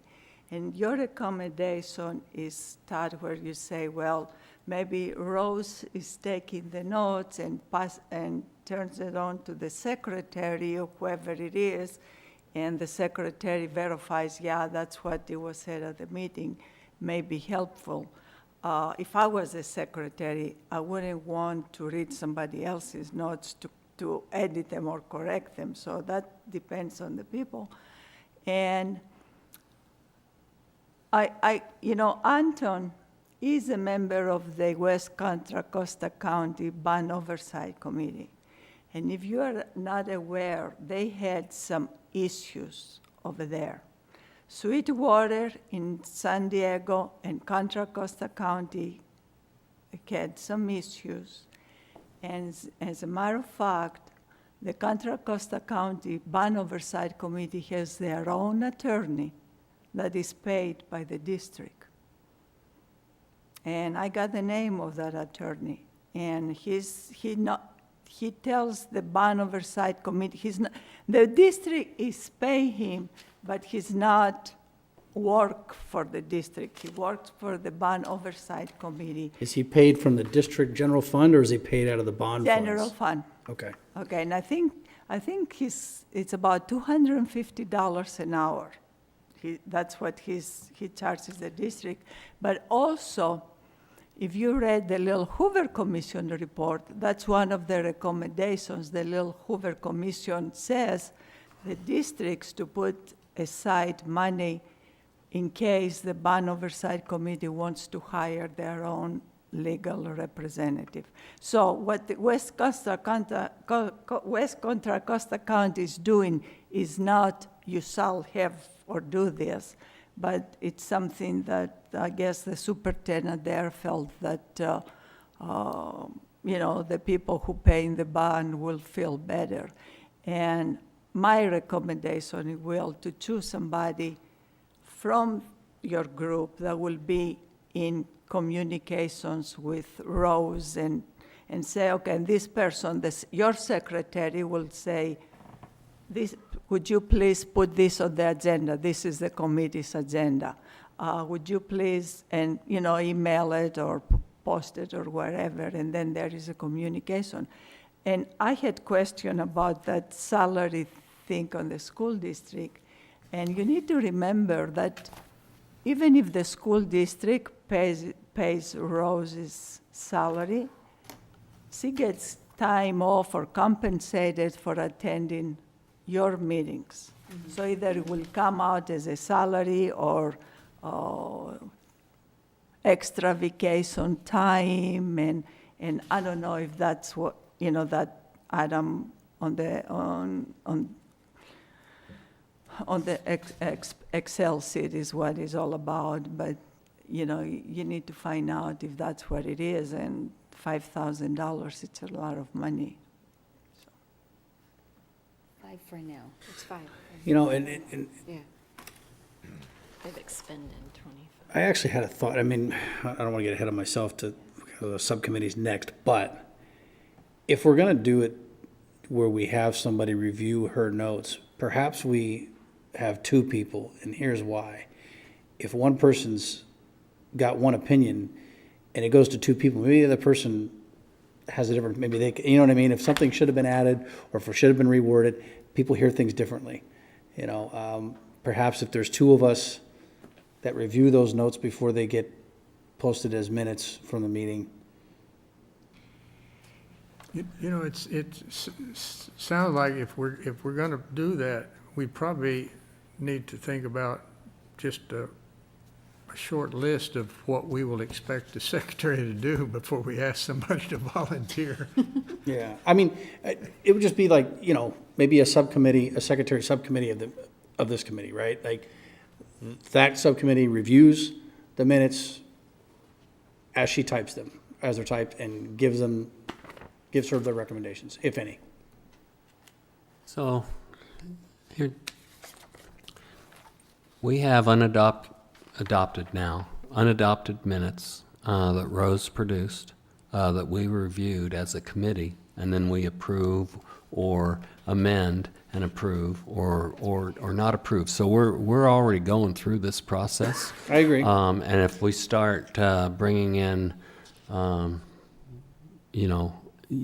additional levels of something that's already I'm not trying to create work. I just want to make it well. to where That's we maybe all, that's what but inadvertently creating extra work. I see it as already functioning fine. I think the one of the questions here is is it appropriate for Rose to participate in this manner for this committee? And what is the cost associated with that? I think that's kind of it, right? I mean, the quality of her work, I think, is very good. So I think it's going to be a cost regardless whether she's here or not, just based on the there's fact going to that- be a cost, Yeah, yeah. that she's working in the interest of what this committee does, as a district representative, doing the transcribing, doing the clerical work, printing these documents up, that kind of thing. I think that because she's working on the bond, so to speak, Correct. you see what I'm saying? I think Oh, yeah. you go back to the T&M thing, or if you charge to a cap expenditure, that kind of thing. Yeah, and where it gets charged to is really immaterial as long as it's charged appropriately. Right. And all of her work could very well be an expense and has absolutely no place being charged to the to this bond, whatsoever. That could be additional expense that is incurred by the school district, and it can never be anything but an expense. I don't know. I think we're looking at it. This is probably a good starting exercise, but also tonight, she delivered all this printed material, which means that somebody spent time putting it together. I don't know who. The materials cost itself, the time to deliver it here. As far as I know, she did all that. That's my understanding. that's my understanding, as well. So anyhow, I'm gonna stop. Well, I think that's part of the administrative support that Yeah. they promised to us. So are we prepared to make a decision? Do we want a table decision for more facts, or? Well, I can make a motion to continue with Rose until we decide otherwise. I don't know how that sounds as a motion, but I think that's No, the it's- general idea. It's a good motion on the floor. Do we have a It second? can die or second or, So she's continuing as our administrative support. until we choose As the otherwise. secretary of our meetings. And we could call it administrative support I would if call it there's, administrative if support. there's, Administrative if there's some support. current concern about the title. Yeah, How's that? I wouldn't say So secretary. I'll restate it just so it's clear. So I'm making a motion to have Rose Morales function as our administrative support during our committee meetings. And we can change that down the road if we want. Do we have a second? I second it. Okay. I second it. Do we have any more discussion? I was just going to note that in the bylaws, it does Right. state what the duties of the secretary are. The only thing would be to add in there maybe to work in conjunction with the admin support from the district. So if you just add one, number 4. I mean, do we have any discussion on the motion? I mean, that, we can go back to that. Bylaws is a different thing, but.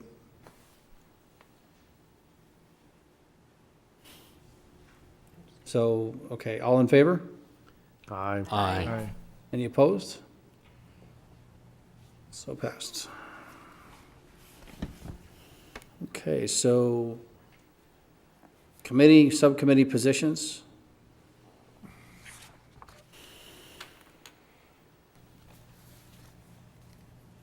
What are the? I mean, what does this mean? Do But, we yeah. identify I think, the secretary? Do Are we? we identifying committees, subcommittees? I think we're going to identify subcommittees. Do we want to talk about that and identify it tonight? Yeah. Well, subcommittees are, as needed, and if, I think it's gonna, I have a couple ideas, but I don't know if I'm ready to present them this time, but I think that somebody wants to recommend a subcommittee, they should put it in some well-thought-out reasons and present it as that and let the committee decide. I don't have any, I'm thinking an audit committee may be, and maybe a committee for review of contract proposals. That's not something that I think would be probably do, wouldn't probably get done very well in a general meeting. And, but I'm not gonna make any recommendations for that tonight, but So for instance, the website committee that we were talking about, Julie and I just meeting with oh, there you go. the board, right? So That's- Does us being on this subcommittee, do we need to be approved by all of you kind of thing to do that, or we're just like, yeah, go? No, it says, I believe isn't I the, think it's in there in the bylaws for approval. I think that- I think the chair Yeah. appoints. Yeah, and- they- Oh, and okay. So So it's kind of you, the- you yeah, so it's would basically Django. be not, knowing that there are two, excellent volunteers to do this, then that would make it easy to appoint, and then they would With a specific accept, charge. right? that's A specific charge. the, And we terminate automatically. So the chair will, the chair has the power to establish ad hoc subcommittees with a specific charge. Okay. An ad hoc committee terminates automatically if it has failed to report for 90 days and its term is extended by the committee. That's the so way it reads right now. let me hope I get this right. The chair will appoint or establish an ad hoc committee for the website and its content. So a website committee, a website subcommittee for this committee. Those members will consist of Julie Mustard and Andrea Cat. Right. Do you ladies accept positions in said subcommittee? Yes, Yes. Okay. we'll report back. Within 90 days. Within 90 days. And I really don't have any other recommendations myself at this point in time. In regards to subcommittees? Correct. Okay. So we want I to was- I was- revisit that secretary issue. I was kind of looking at the audit committee, Okay. and that's something that I might be interested in. And I'm assuming that Gary might be interested in being a two-member audit subcommittee. So with that said, I'm just throwing that out there. And Gary, do you concur with what Jack said?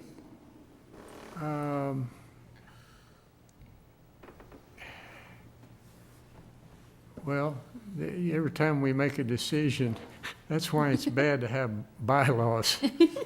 Because our bylaws wait a say the audit subcommittee, the vice chair shall chair the audit subcommittee. oops. Oh, so I guess that's So it's Tad three. and somebody, right? Well, sounds like that's going to be you. Oh, we can have three. That was my next question. How many people are Yeah. allowed in the? Well, that falls Subcommittee. under the rule as long as you don't have a quorum of members, so 3 or less members. As long as you don't have the on the sub- majority. Yep. So you could have. Sounds good. And people can be on multiple committees, because it's. And the aud- So, yeah, so you're going to chair the subcommittee, and so that means you're going to ride herd on me. But the audit subcommittee okay. is responsible right. to look at the audits, right? It's not necessary to review, it's not the expenditure review, Right. right? It's just to review the audit report when it's issued. And the previous audit, I think, is what they're going to review, right? Gary, is that my understanding? Well,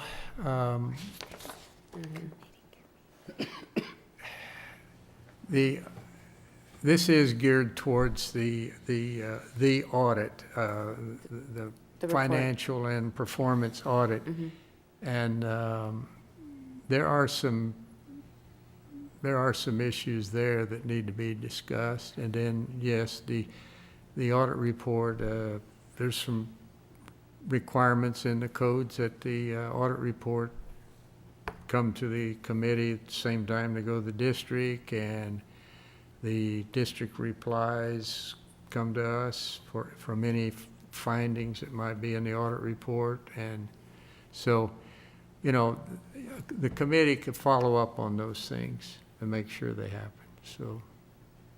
So that's the audit committee. So Yeah. then there should probably also be a committee as far as, call it record review, expenditure review, or something like that? Or is that something that everybody's going to do on their own?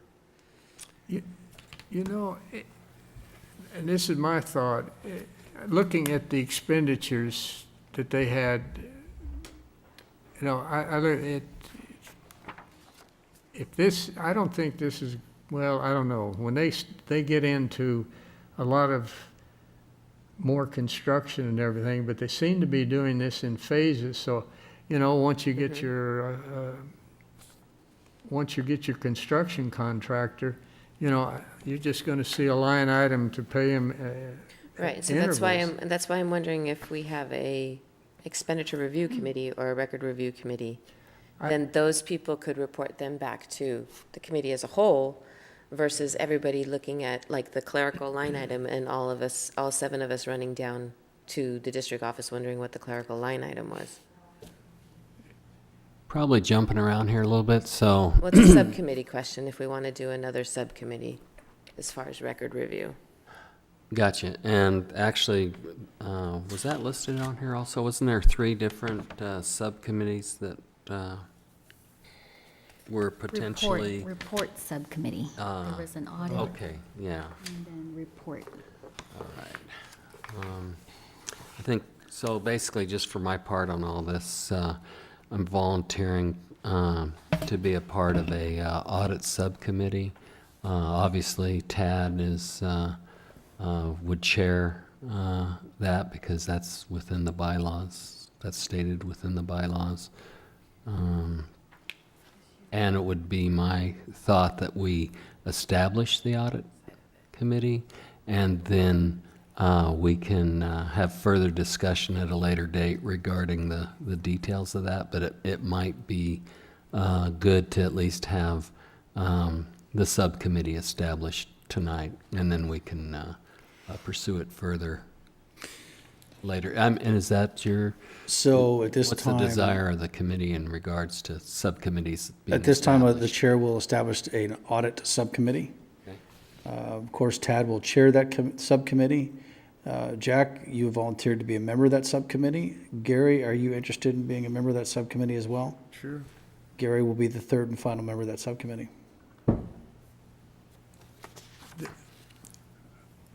I wanted to have a discussion when we get to the proposals, the contracts, but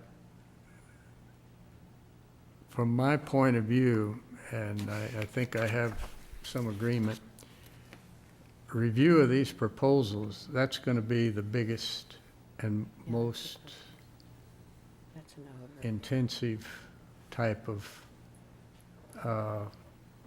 job. So I think that's a committee, definitely, and that's going to take some real dedication. I see the audit committee as a pretty simple thing, Correct. but I don't see, and I don't see reviewing the expenditures as being, you know, if they stay at this level, I don't see it being that big a problem either. It may become that later when there's leftover expenses from phase 1 project and we moved into another. But at this point, I don't see, you know, it's fine to have a committee, but I don't think it's going to be intensive. But for somebody to look at proposals and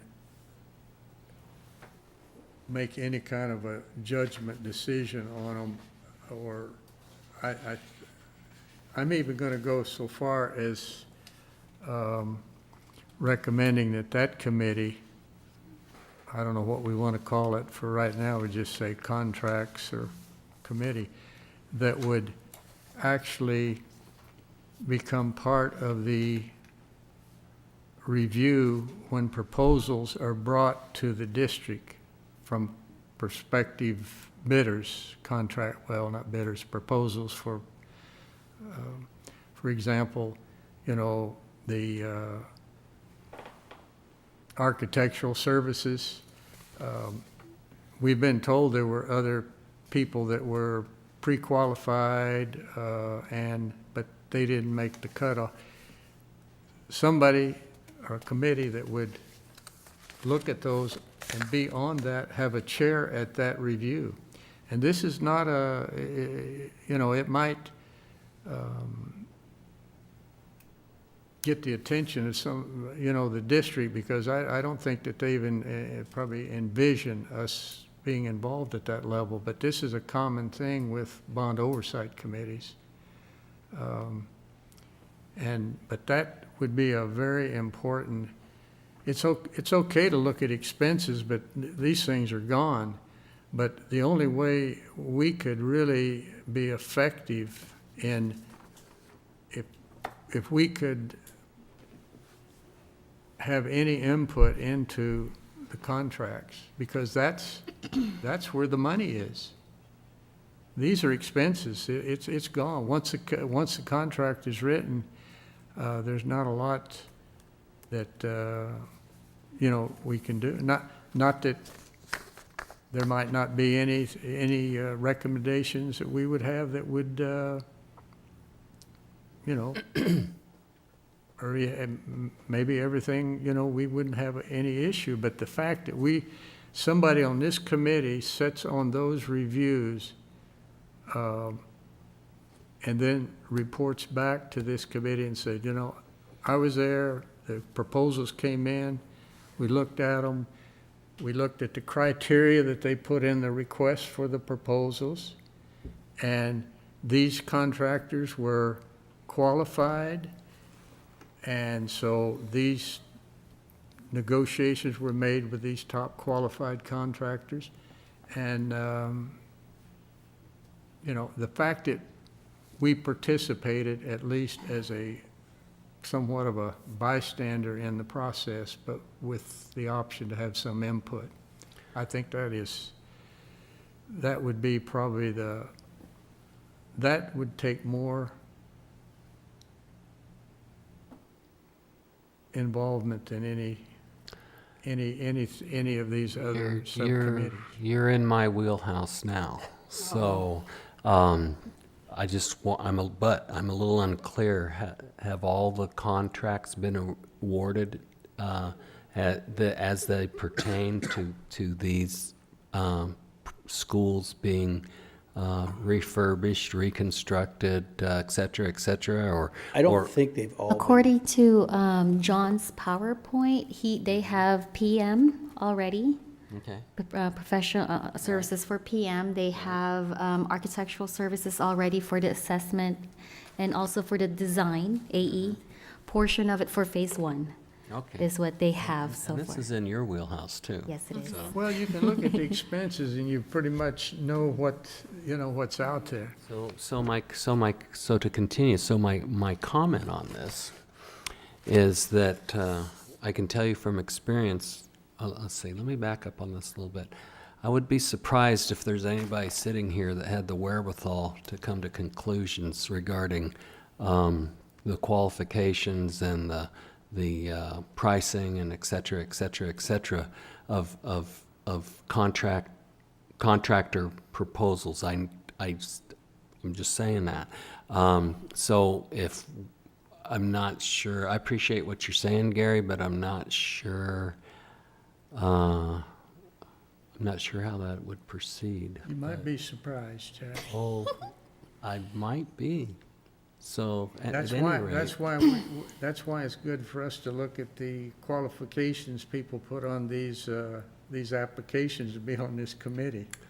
Because this young lady next to you there no. has some She expertise in that is area. actually not a surprise to me. I've actually pretty much come to a conclusion about pretty much everybody on this committee, and I know that you are highly qualified in this area because we had some discussions about your experience and what you do for a day job. So I could still be surprised, but so anyway, so with that, would you like to comment on Gary's thoughts? Well, I just kind of want to get started in reviewing some documentations. I mean, we're already in September.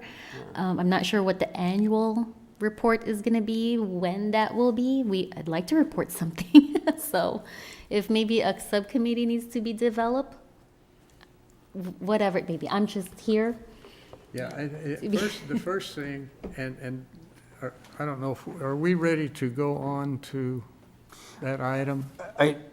Is it, Can I say one more thing? So as far as the subcommittees are concerned, because I did read this over again just a bit, we can establish as many subcommittees as we want at any time Right. that we want. So now back to Gary, I think you're starting to look to move through the agenda here tonight. So do we want to move Conclusion. forward with the current subcommittees we have, or do we want to create one more before we move on? Because I agree, I think Gary's wanting to get to the next item, and likewise, but Yeah. I don't want to shortchange anybody. well, the only reason Absolutely. I was, because that's really what I wanted to talk about and where the subcommittees, like I said, the important one is in that review of contracts. Right. So, Do we want to set up a subcommittee that of contractual review? and. Sure, I think you have I people that agree. are Yeah, interested and. I think that would be appropriate at this time. good. So the chair will establish a contractual review subcommittee. The first member, Georgette. Second member, Jack Caldwell. No, I'm not volunteering for that one. So I could probably stop there and save everybody some time. I wanted to be on the audit committee because I want to do something new. And I think Georgette is fully qualified to be on that contract review Okay. committee, and I'm more than happy to add my 2 cents worth at any time if you want to, run Do something you by want to me. withdraw your name for consideration from that subcommittee? For the contract? Yes. Yeah, I never submitted. Yes, I did. Okay. Yes. Say Georgette. Thank you. Does anybody else want to volunteer to work with Georgette on this subcommittee? I'd be glad to. There we go. Okay. Georgette and Gary. I'll go do audits, you go do contracts. I think that's awesome. There you go. If you look at contracts and you're not familiar, it's like legal documents, but when you really break them down, pretty soon they all start to look the same. There's a lot of boilerplating in, if you look at our RFPs, you see the same language. Oh, you gotta have this, and you have to have this, and you have to have this. So, you've gotta go past and you look for the critical things. And it's, I think even a lay person with no experience at all can make opinions on a process. And at this point, I personally, and, it's nothing to do with the district or district employees or anything, but I want to know the process that these contracts are awarded. Is there a committee? Who makes is it one person making this decision? Or is it different, a group of people? Contracts, particularly when you get in large amounts, there's a project review a contract review period, committee. Yeah. And that's where I was thinking that, the individuals on this particular subcommittee would participate in that, not from a point of view as, we're decision makers, but certainly we would have a place at the table to validate the process. Because you might be surprised at what you find out just by observation. For example, there is a meeting scheduled for this CEQA contract, which will be a pretty big one, but I don't know when it is. I've seen they awarded the contract at the last meeting, I believe, but it's blank.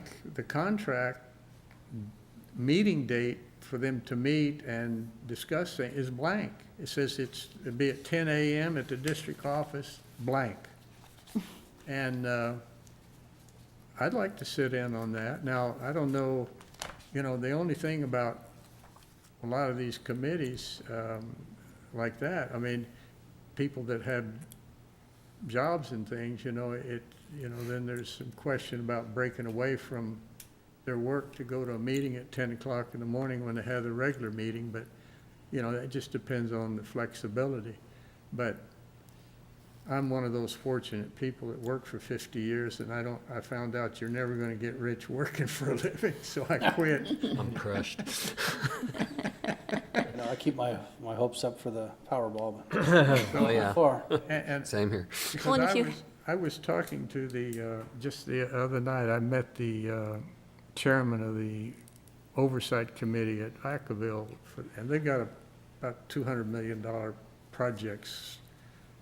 I mean, they've got a budget report for all the movements of money between different projects and everything. That thing is an inch thick.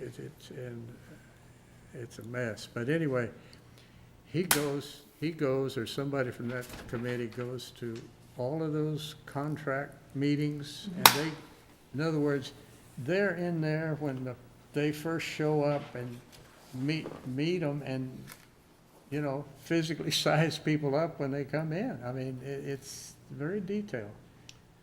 So, And I don't think we're going to have that many contracts here that would be a big imposition to do, and it certainly is doable. yeah, so, I mean, just, looking over the contracts approved to date, which I'm sure you're, intimately familiar with, there's not a whole lot here. No. So now my curiosity is, from the time, have the RFPs been assembled for these contractors? Well, I mean, that's a time all I'm really asking about, Gary, and maybe I'll jump back in the pool, but,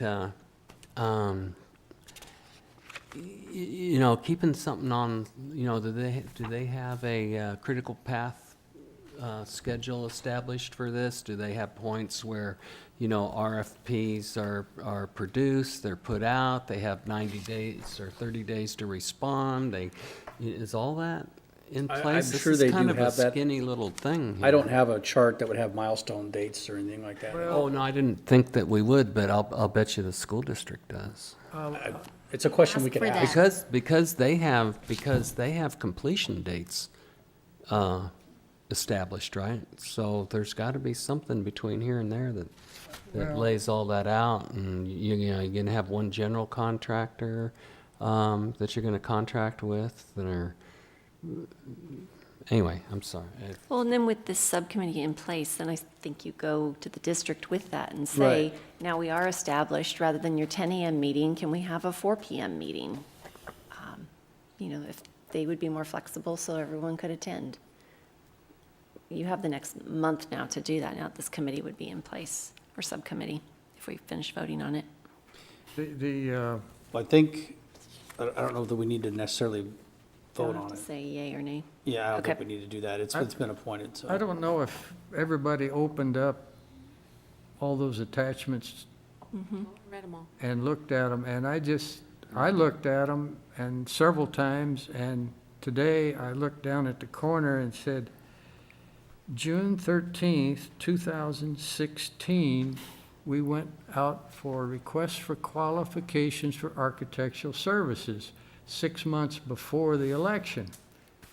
And I said, well, that's planning ahead, and it doesn't cost anything to go out for proposals, anticipating that you're going to get the bond money and do these things. So, ahead, that's, to me, my hat's off to them.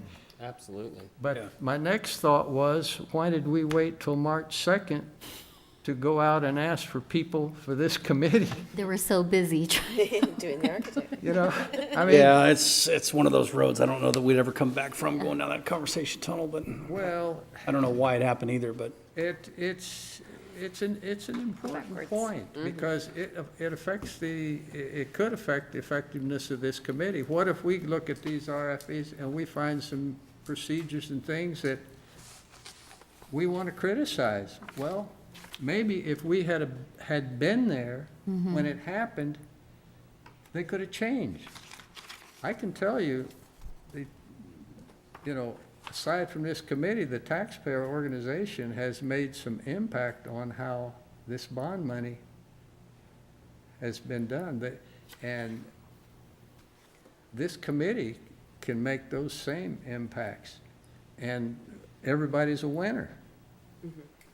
Yeah. If the school district, it's not gonna make the school district look good if there was some criticism of past things, which we have to look at to validate. Nobody's a winner in that.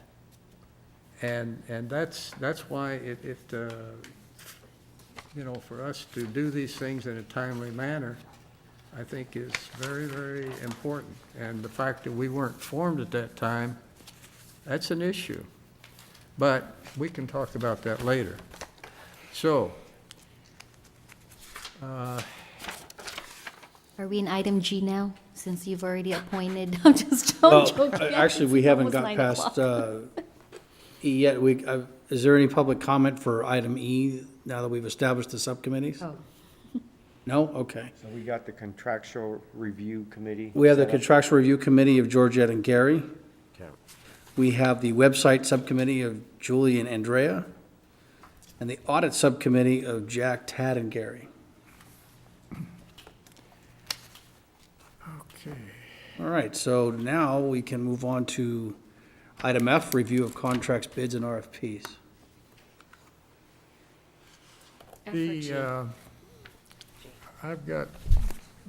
This is the one that I'm more concerned about.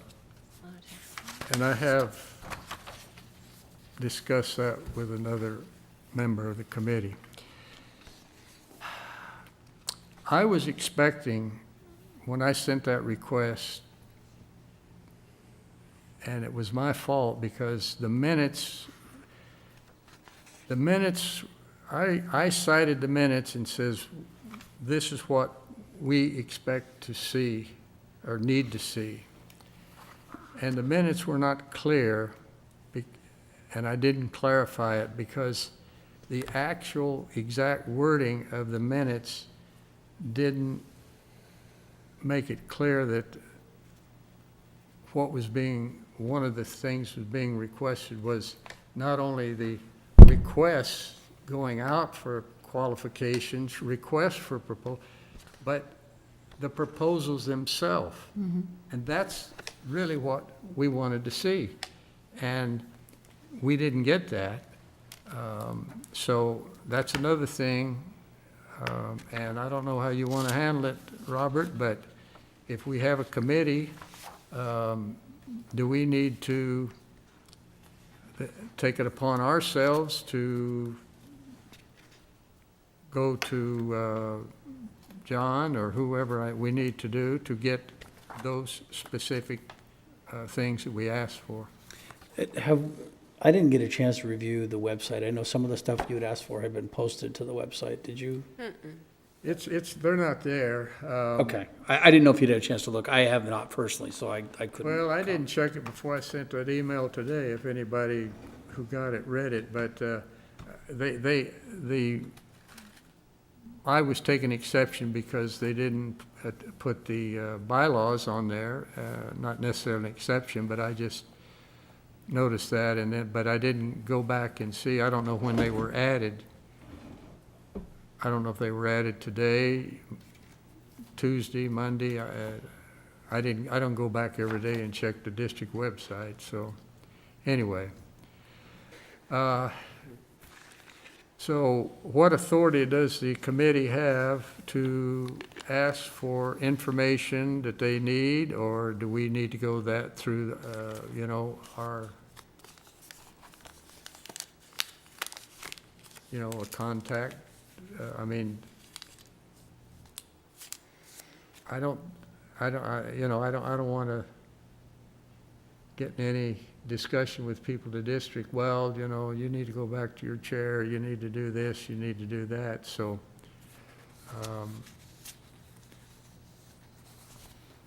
you or Tad, or you want to be our liaison, or do you want us to go directly to ask for the things we need? I can be the liaison. That's fine.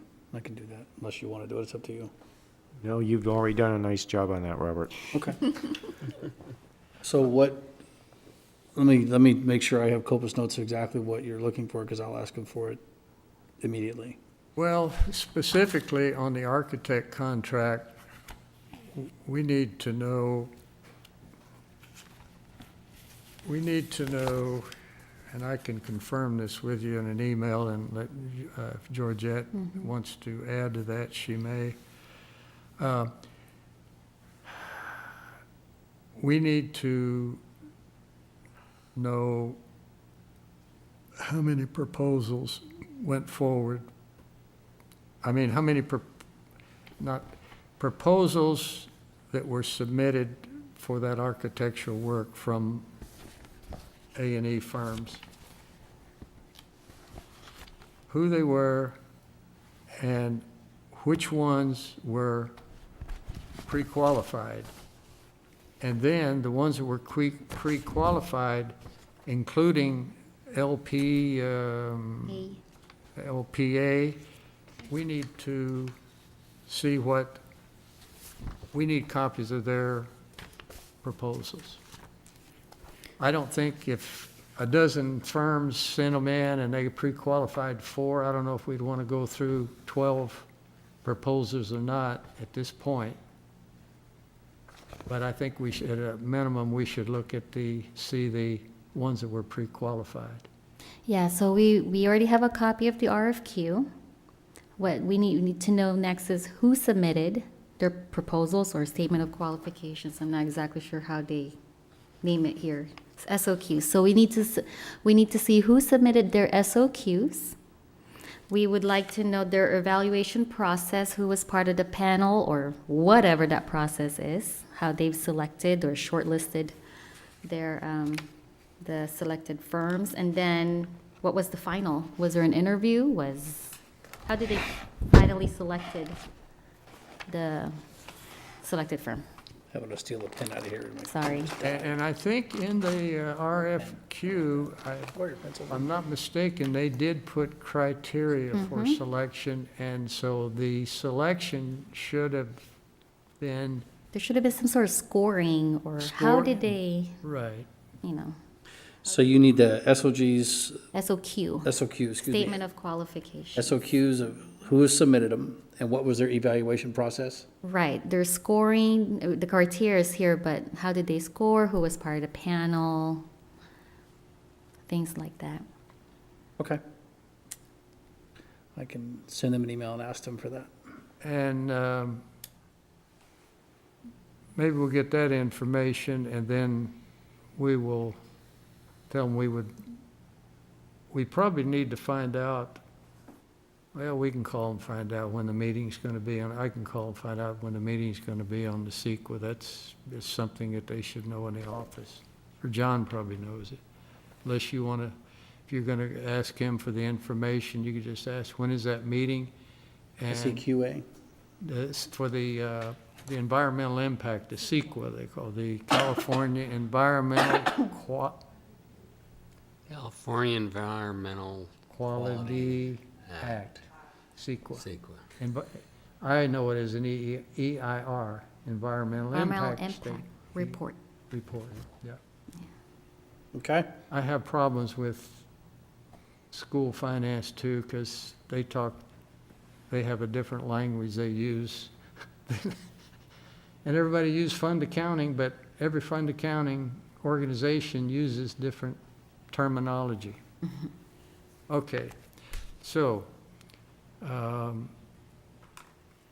gonna, if you find out that, I can, I'll be glad to that's probably a preliminary meeting, it's probably not gonna be much said, but. So that applies to whatever professional service contracts they have. If it's, right now, we saw architectural, we saw assessment. I think assessment was part of the architectural, but whatever professional service contracts they have, we want to know how they solicited for that service. We want to know if they competitively bid it out, which is typically an RFQ with an SOQ, and that's when we're asking the evaluation process. But for all those things that we're asking for, we want it for whatever professional service contracts they have. Got it. And then I have a feeling that they were gonna, I'm not sure where they're at with the re-roofing or the roofing of the A wing or A building. Whatever documentation they have already for that, that would be great. I mean, wherever they're at in the process right now with all these projects, or project, I guess, phase 1. Because so far, the only thing that was presented to us was professional services, all they've, acquired, but Should we ask if they have a Other- master Gantt chart timeline for all this? I asked for that. I asked for okay. scope, I've asked for their project budget, and I've asked for a schedule. Yeah, so far, we only saw the presentation. I'm looking for a more in-depth. Okay. I mean, if you look Are at. you wanting to see it in like a Gantt chart format? I would like to see a Gantt chart Okay. of the overall, and if they can detail it down, that would be great. No, I was just saying that, per contract, the architect's supposed to supply a weekly report. I mean, that'd be the best status update right there, would be to get one of their weekly reports.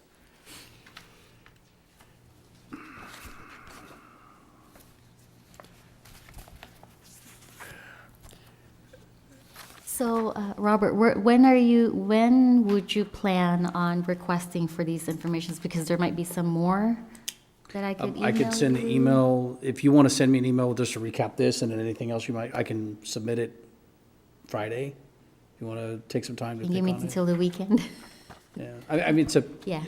By the weekend, I should give you okay, a list, okay. just in case there might be some others. Right. Do we have any other comments on item F? I was interested in the cooperative strategies. Had a lot of questions about that. They are also gosh darn, I keep doing that. They were also the financial advisors for the district on the bond issue. And, in addition, you have a bond counsel, and then you have the underwriter, but they were the district's financial advisor. Now they're doing this management services agreement. And they say they're assisting the school district obtaining consultants. And I'm wondering what consultants did, it's a tidy sum, $7,800 a month. And I don't know how they were selected. I guess the superintendent has authority under certain amounts to, but all these contracts have to go to the board eventually, I would think. Which raises another question, but about the board policies. What are you pointing? Date. Yeah, not very clear, is it? It says they negotiate contracts with consultants, ensure improvements, enhancements are designed to budget, participate in design and construction meetings as necessary, develop system to ensure proper payments to vendors. I thought that's what the business department does. Develop host websites. Yeah, you're right. They're the ones supposed to be working on our website. And participate in citizen oversight committee meetings as necessary. Assist with closing legacy projects which were closed without certification by the Division of State Architect. Sounds to me like they're doing some work somebody else failed to do. Participate in facility subcommittee meetings as necessary. Present at governing board meetings as necessary. Train staff of school district as needed. Train them on what? It's kind of a hodgepodge of, Well, and when I look at the transaction report, they've actually encumbered more than 11 months worth of $7,800 for them. And that's not, and we're only to June. And well, actually, yeah. So it's kind of interesting that we've got more than 11 months worth of $7,800 in the contracts for 11 months. Should we, or would you be interested in having these people come to one of our meetings and explain this? that's one of their duties under this. Yeah, I think I would like to see them, honestly. Because if they're going to be like a main contact for how things are being run, Okay. I mean, So I'll take that as an action item to request the district to have them at our next meeting, Sounds good. okay? Yeah, we'll get them here under the pretense of we want to be educated and, Trained. are we on tape? It's legitimate. Yes, sir. No, I'm looking, I didn't notice that. I know the encumbrances, they put some positives and some negatives, and so I don't know if they, Well, the encumbrances that are positive are the ones that they're budgeting for. right. As they release the money, you'll see the negative. So like there's the 44,800 positive on 8/11. Yeah, And then there's the minus 5,300, which coincides with the actual expenditure of 5,300. So they've spent part of the budget, so it brings the encumbrance down. You have a CPA on this committee also, I might just add. Don't let me go back to the subcommittee. Inactive. I use the word inactive. I only see 5 expenditures and which would be correct because their contract didn't go into effect till February. Or five. So There's through 6. June, they should have had, and they have 5 expenditures. I just more or less concentrated on the expenditures because that money's gone. And they have one Let's see what they're expense for August. Let me see what Or, they're doing. I guess it's for August. It says 8/25/17, so in the current year. So,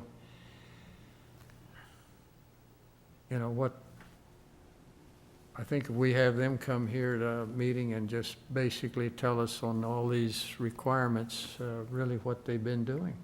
Agreed. All right, I will make that request to the district.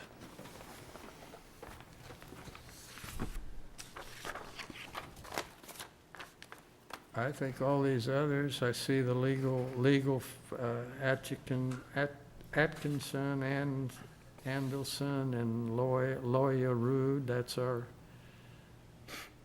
they only, let's see, how much have they collected so far? 8,800 and plus 15, so they paid them about 25,000 last year. I don't see any encumbrance this year for them. Correct, I noticed that also. And I don't see anything, it's small, the audit contract, I don't know if anybody's seen it. The audit contract is only $2,800. So I'm not expecting to see, other than the financial, I'm not expecting to see much in a performance audit. Well, because it'll take them a half hour to look at all the expenditures, so. Sampling's gonna be easy.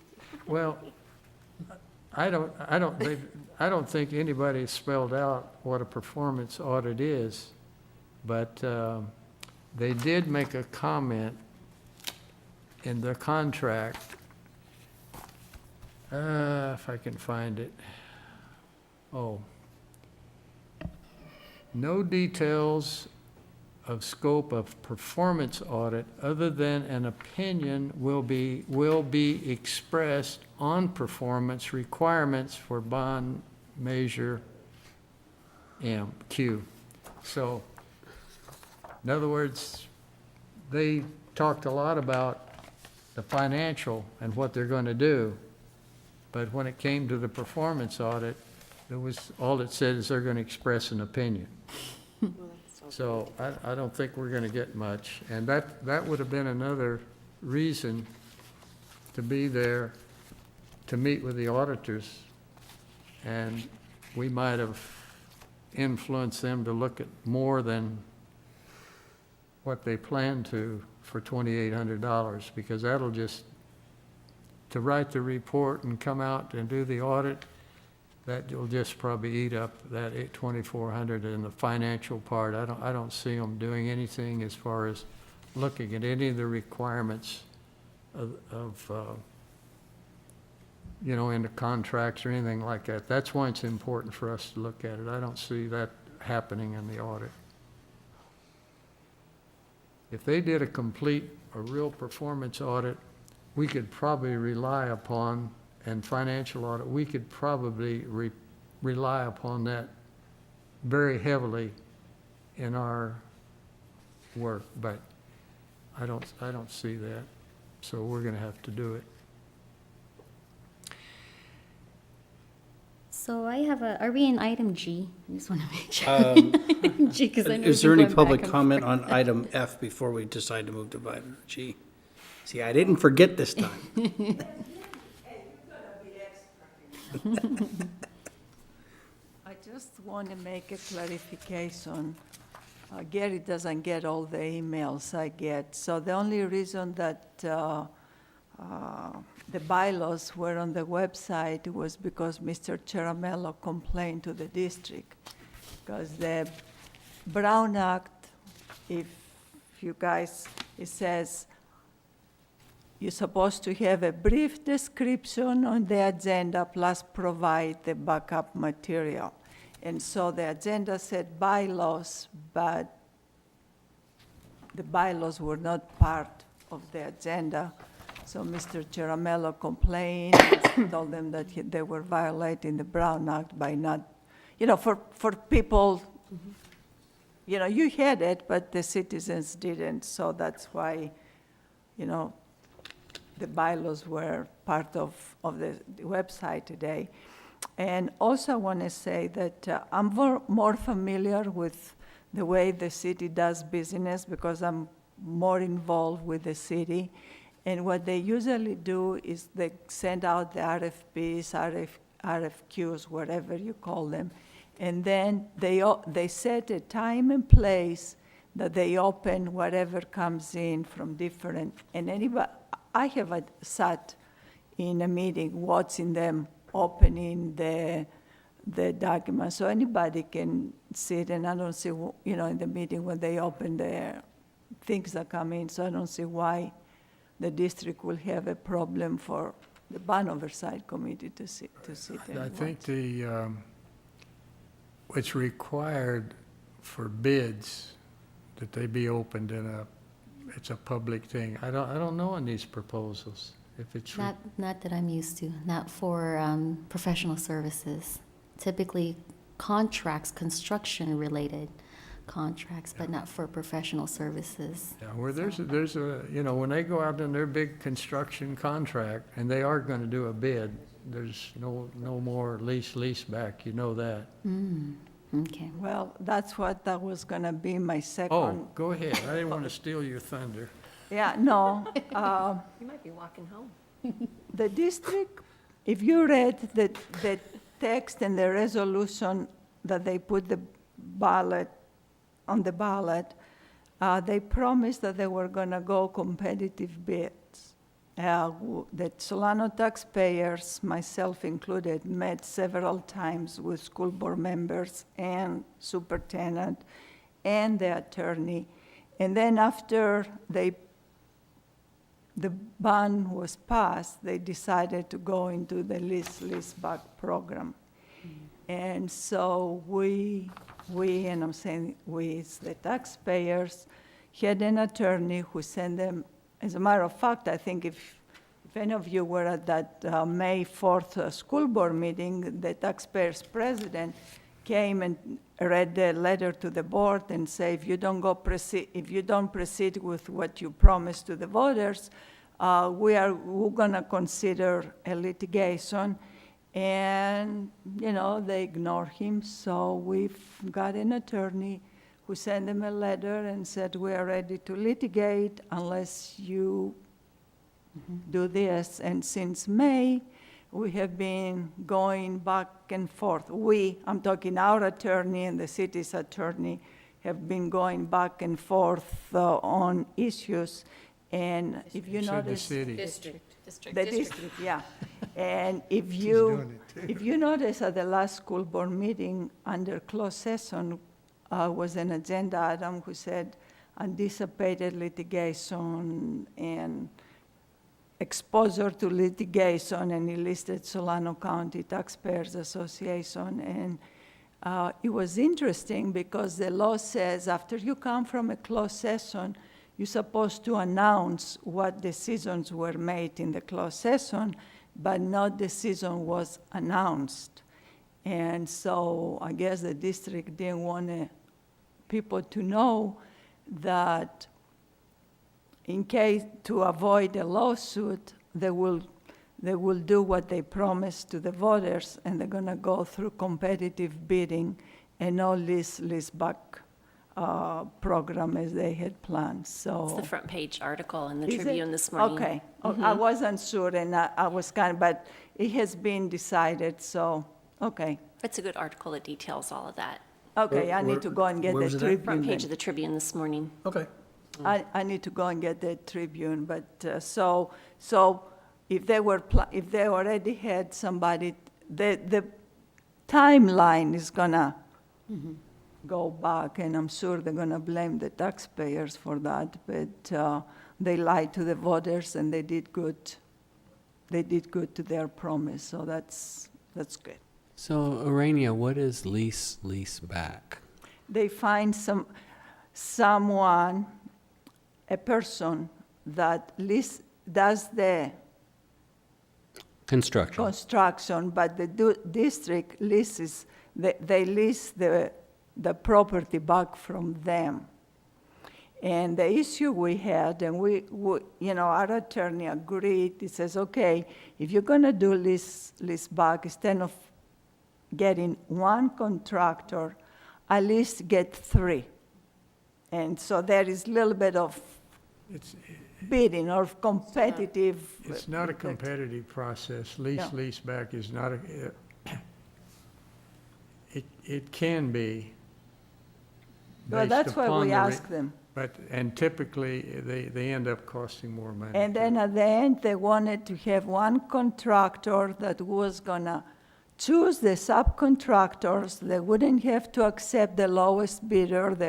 The contractor will decide which one he wanted to give the subcontract. And, I mean, it was a mess. And So, do they have a history of, let's say that was there somebody selected to be the lease back Well, we entity? yeah, we They were We ready.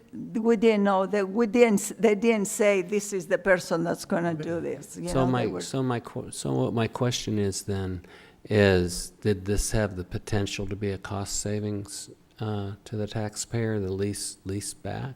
Yeah, it It had does, a because potential if to you to be a savings over the competitive bid process? no, yeah, well, the competitive bid, contractors will bid and say, okay, this is what your project is, and this is how much it's gonna cost me to do it.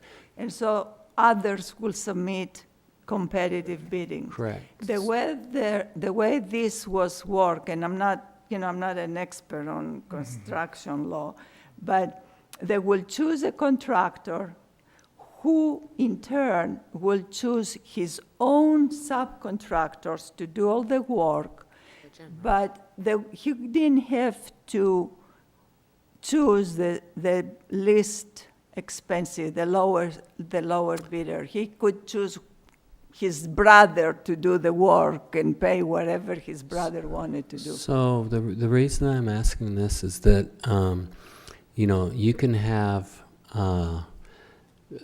a contractor. So if you make a contractor selection based on lowest bid, that can become the highest cost But the thing is, contractor.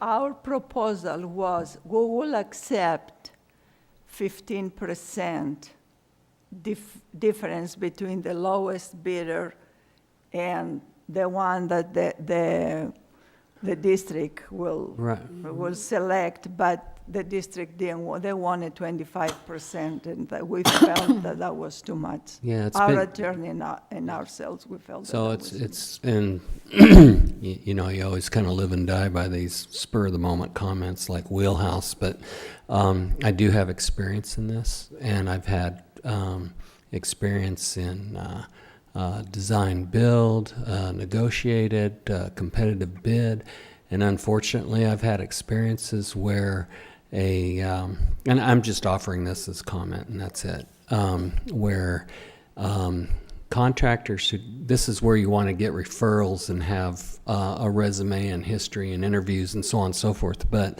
I've had experiences where contractors are very good at identifying the change order process opportunities that are available to them, and this usually results from poorly executed plans and specifications. So, you know, I don't do this, but I can certainly go in and look at a project, and I can ID, well, I'll get a change order for this here, and I'll get one for this here, so I'm gonna come in and being a good, you know, estimator, I can come in and I know I'm gonna underbid everybody else by 3%, no problem, I can do that. But I also know that I've got about 50 change orders coming my way that's going to be very lucrative. So there's always a plus and minus to negotiated, the lease back. I'm not familiar with that. I've never heard of that before. And then competitive bid process. But you know what? The contractors that really thrive on well, it doesn't matter because I'm not talking about anybody specific, but really thrive on this process of being less than reputable. They're good at it. Well- But unfortunately for them, unfortunately for us, they become known in the construction community eventually as being, I can tell you that as recently 3 years ago, I had one completely banned from ever doing any business with us again because of the ruthless pursuit of everything wrong. But that's how that particular contractor functions, and they no longer do any work for us. Well, there were two These issues. were big projects. There were two issues that the taxpayers was very concerned. Issue number one is the district trying to exempt themselves from CEQA. And what we told the district was that the high school was built in 1939. Oh, okay. I There didn't is know that. asbestos and lead. Right. So you get some, if you don't have a CEQA to see if there is anything, any asbestos or anything on the walls, and a contractor comes in and says, we're gonna do this and this and this and this, and then they start working and suddenly, oops, we cannot proceed, we have to Correct. do all this, there is more extra money for the district. And that's Correct. why we were very adamant about going through the CEQA process. And that's when they got an RFP the other day to hire a consultant, environmental consultant, to tell them traffic, asbestos, lead, whatever else, you know, what they're gonna do. But then also, our concern was, they told the voters, if you look at the ballot, if you look at the argument in support, they said, we work with the Solano Taxpayers Association, and they agreed to stay neutral and not oppose the Measure Q, because we promised them we're gonna do this and this and this and this and this. And the number one on their promise was doing the project with competitive bidding. And I had voters who told me if I knew they would not do that, and they were gonna go through leaseback, we wouldn't support, we wouldn't vote for it. And if the taxpayers knew that the district told us one thing, and then after the election, they did something else, we wouldn't stay neutral. And So- that's precisely the point. You know, so if I agreed with you to do something a specific way, and then after Yes. the And dust like I settles, I said- go off on my own and Well, go do something else. That's like one I thing. said- But my curiosity was that if a better mousetrap exists, it would be Well, then, it the- would be nice to at least consider it, but if we're prevented from considering that based on the way that the measure is written and had to be adhered to, then that option well, doesn't exist, right? the district did not have to agree to our, and say, we're gonna do this and this and this and this. But they agree and they promise they were gonna do this in order to keep us from opposing the measure. So, we stayed true to our words. We didn't oppose the measure, and the district tried to change their promises. And I tell you, the last time I talked to Joe DiPaolo, he called me and he was yelling and screaming about some issues that he had with the school district, and that's why he's not here around with us anymore, because he was too hyper. But I told him, I says, well, the district is promising all this. How can I trust them that they're gonna do what they promise? And he said, if I'm gonna leave Dixon as soon as my son graduates from high school, but wherever I am, I will personally come and fight the school district because it's my reputation that it's online. And that was the last conversation I had with Joe.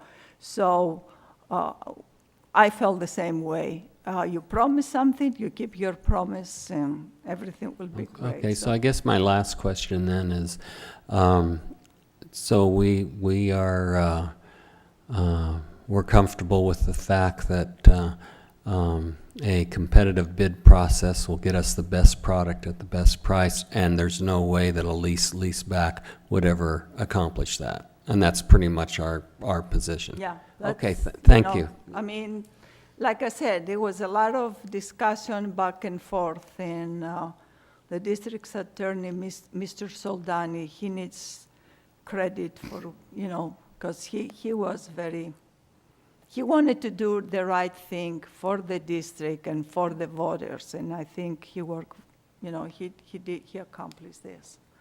So we do not have crystal balls to know what the heck is going to happen tomorrow, but Not to belabor that point, but the district did spend almost $40,000 for the LPA to assess. That was just for, an assessment of what's going on over there at the old high school.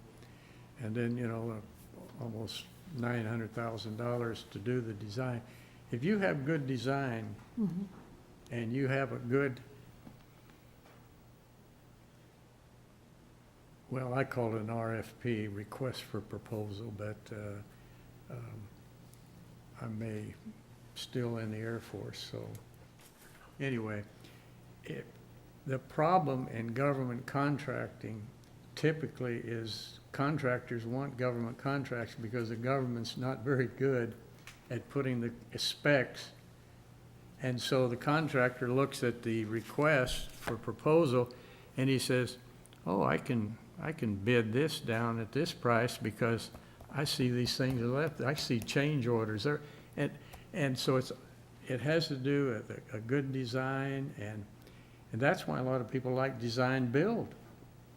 Because if there's something not in the specs, it's all one contract, and it goes back on the person who designed it. And I say, don't tell us that there was something not in the design or whatever, because you designed it. But, this lease back is workplaces, but the problem, it got a bad name because there was a big, There was one instance. in Fresno. Doesn't take much. And, but, it's a legal method of contracting, and some people swear by it. But basically, the advantage is the school district gets the contractor they want.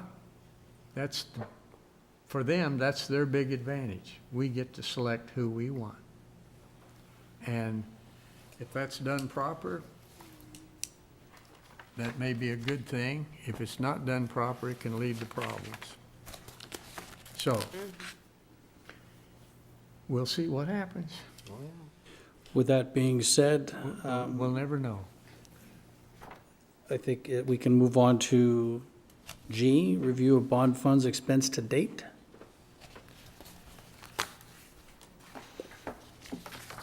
Which we've kind of covered some of that in other discussion, but. So, I've reviewed this transaction report and I've looked at what information was already given to us, past documents. You know, in my world, I'm used to having scope of work. Tell me what you're trying to do first. How much do you have? What we're trying to accomplish, by when or what, okay? So when I looked at this transaction report, I see some proceeds from bond sales. I know it's just first issuance, but my comment is, I'm used to, here's the total amount you're given. If they're broken out to separate projects or phases, however they want to say it, break it out by that, just like what the Measure Q said. I mean, we have 3 projects. Each project has this amount, supposedly. Okay. When I've compared this with the PowerPoint presentation that was given to us, the presentation basically states the first project. The total amount for that project doesn't match with what the Measure Q says. Measure Q says, I think, and I may be wrong, but Measure Q says, you know, like a 15 mil, I believe, for phase 1, which is the old Dixon High.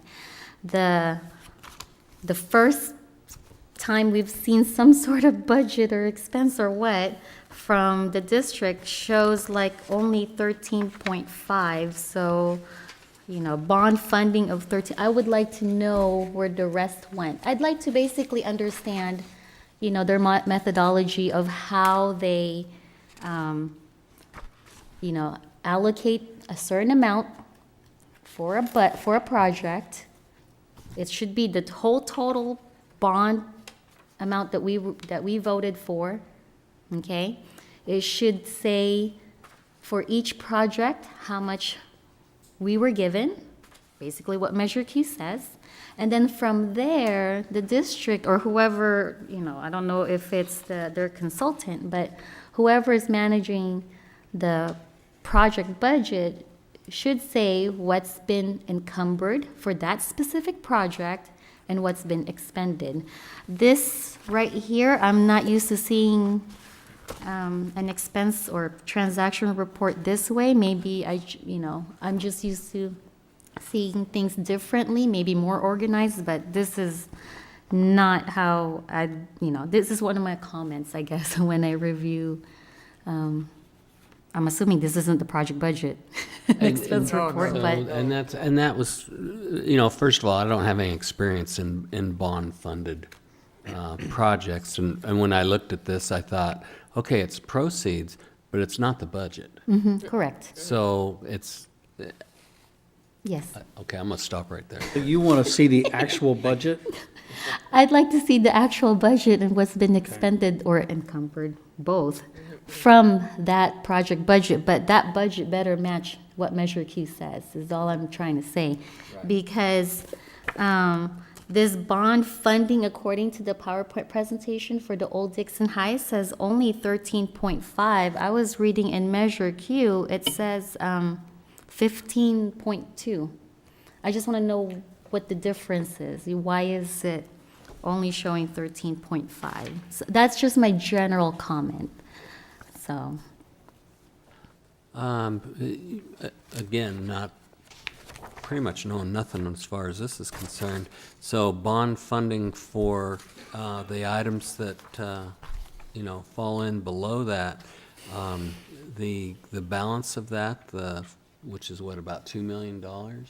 yeah, it's, Is that, within these quote line items here, should there have been included, you know, services, designs and et cetera, that fill out the balance of that two That would million? be my 'Cause question. This is kind of a reduced scope Mm-hmm. compared to the entire bond issue, right? well, that's my question. That's what it Okay. seems like, Yeah. but, you know, I'd like for them to be transparent and actually show us from the main Yeah. scope, which it says 15.2 according to Measure Q, the old Dixon High scope.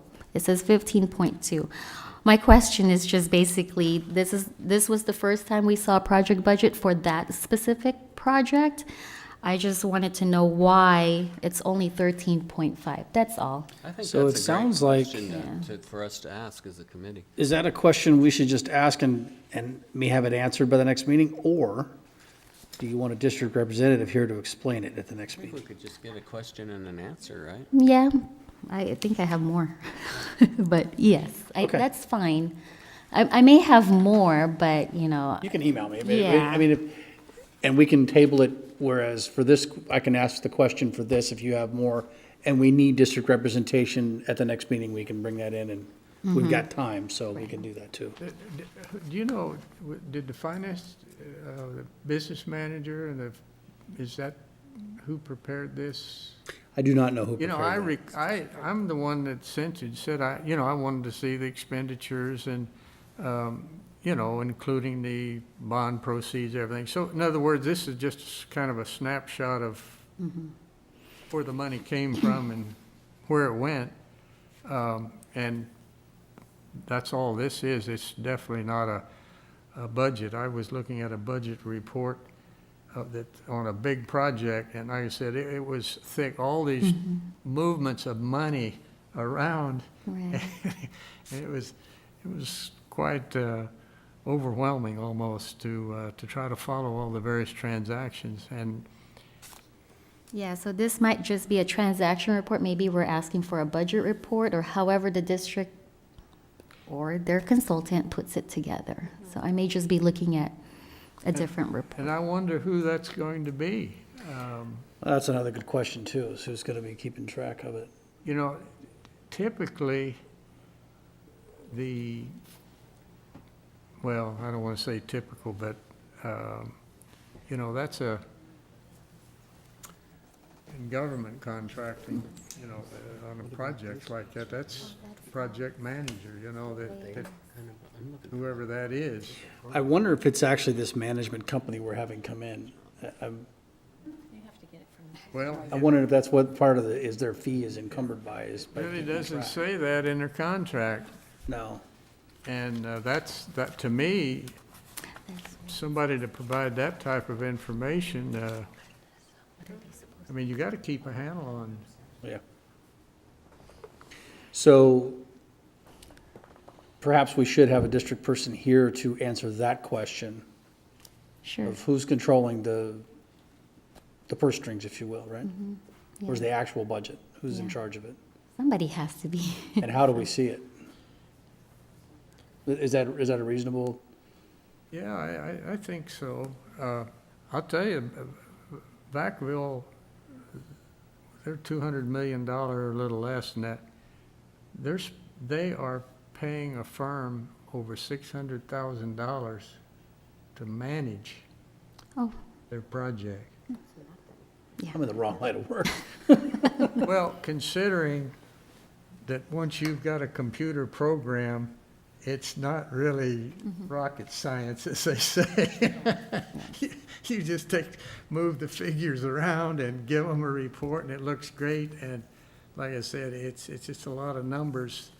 And what you want is something that's easy for the user to follow. And I'm wondering, who's looking at that report? Who can really use it? So to me, simplicity is the best, but you don't want to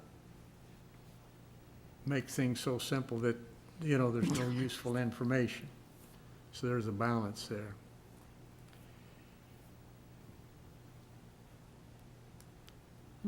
So we want to know who's running the budget, where is the actual budget, how do we get a hold of it, how it's managed. how it's managed? Pretty much how it's managed. And need a copy.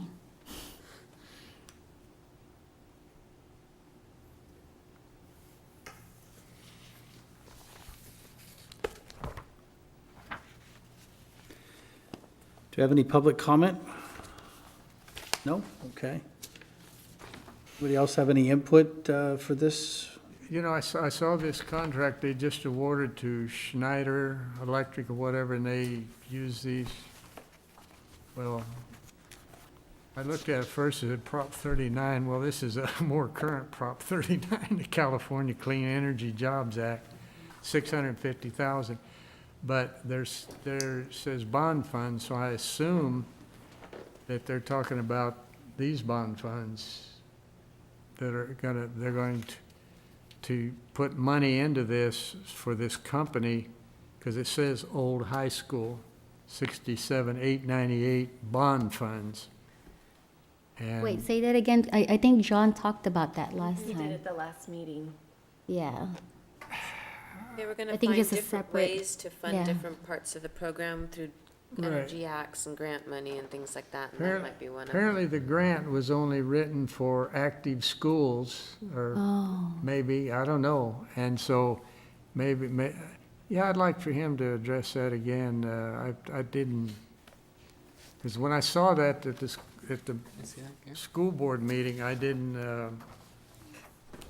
it didn't connect that that's anything that I had heard about coming out of the bond funds.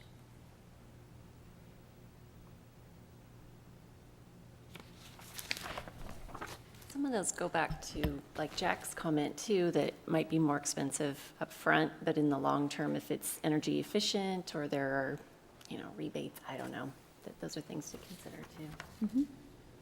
too. So we want Mr. Calise to go back over that the next meeting?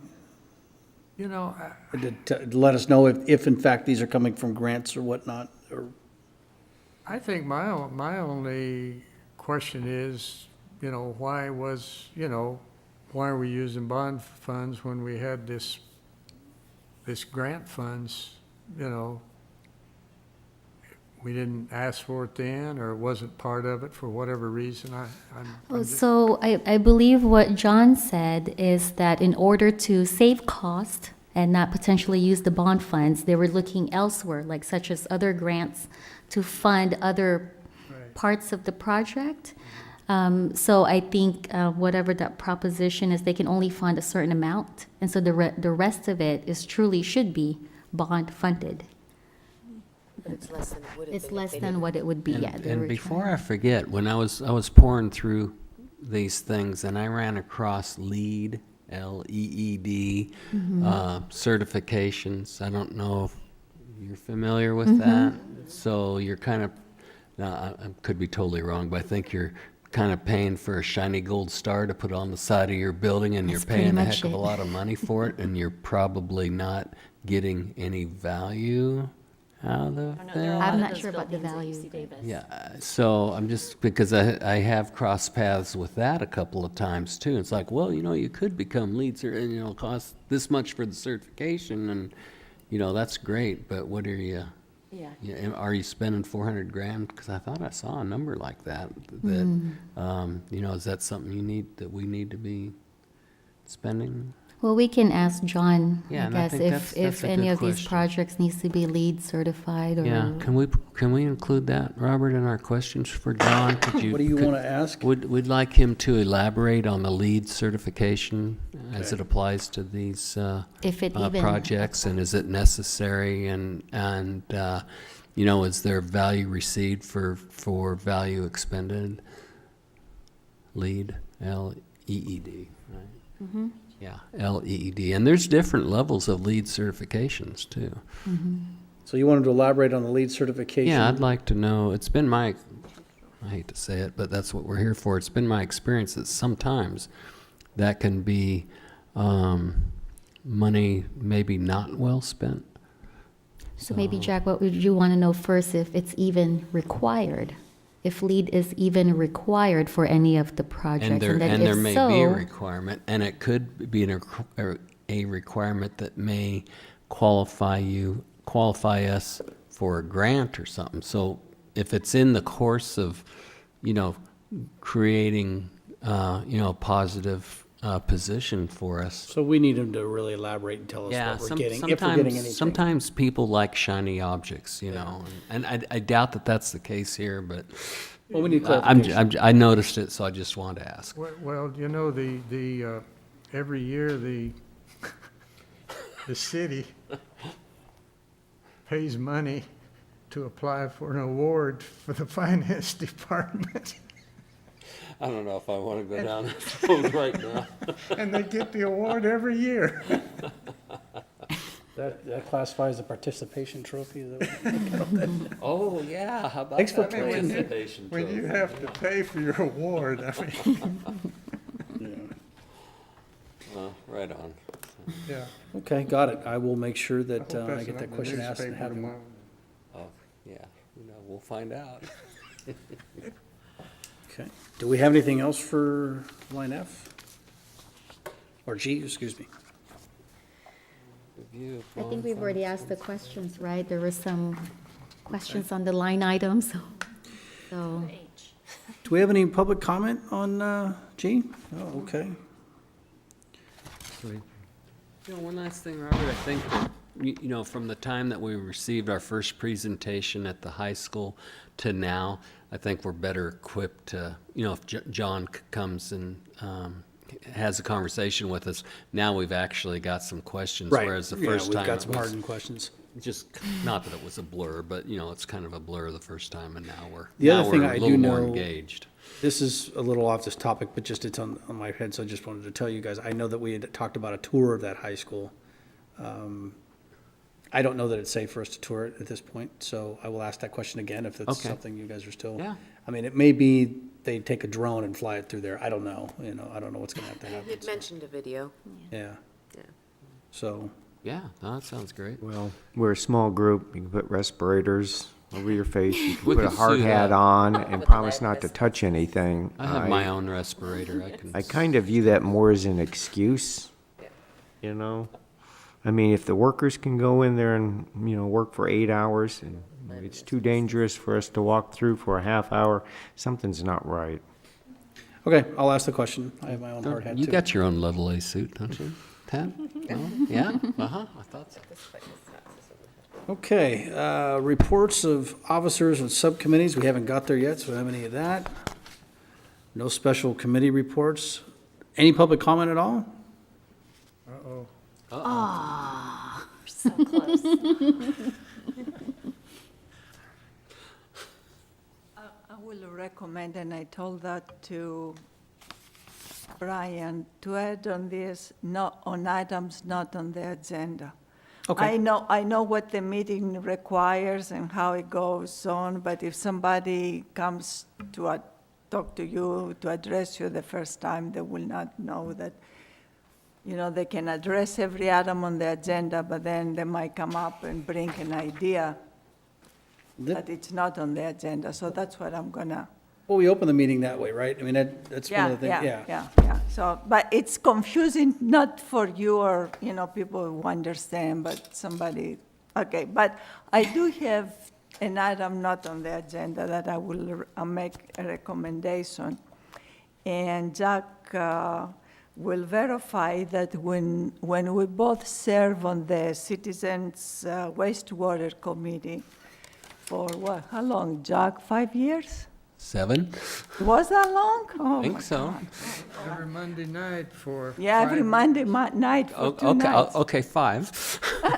Anyway, the Thanks, Gary. city used to deliver the packet, the agenda, and all back material to each committee member. So we had time, they will come on Wednesday, Thursday, and bring us the packet. And we had time to look at hard copies. Some of us like to see things in hard copies. And I also noticed, and if you saw, Rose overdid it. She printed tons of agenda items. Yeah, she made 20 of them. Yeah, the only requirement they have to do is just have one copy out there with everything that you are discussing. She doesn't have to provide agenda items for people that she doesn't know will be here. It's just wasting of trees. So, but I will recommend to the district that deliver your packets instead of email them, through email. And the reason the city used to hand deliver And they even put it on the binder, right? Think binder. Oh, yeah. Because a lot of people do not have, I don't know if all of you have printers at home. If not, then you use your work to print the stuff. And so it's, if the city wants, the school district wants to accommodate and provide support, they should deliver. And, probably it's a hassle for somebody to drive throughout Dixon, but I know a couple of us, we live close. I think you live close by, so that is there. Pick mine up if they'll do it. They don't have Yeah, to even drive if- over and deliver it. Yeah. Jack couldn't have any problem. He needs to walk down. Yeah, I think that Yeah, would, right on. Okay, thanks for having my, best interests. so that's a recommendation, and maybe you can pass it on. Okay, I will do that. Thank you for that. Thank you. Okay, do we have any unfinished business in our general orders? I don't think we do. Date and time for a future meeting. How about, Wednesday. you like the Wednesdays? Well, this is Just I stick think to this is the only. Yeah, it's pretty good. So I had a thought of October 18th, which will give us some time to get some questions answered for our subcommittees to have reports. Yep, as long as this room's available. Okay. 6:30. Yeah, I can't. Yes.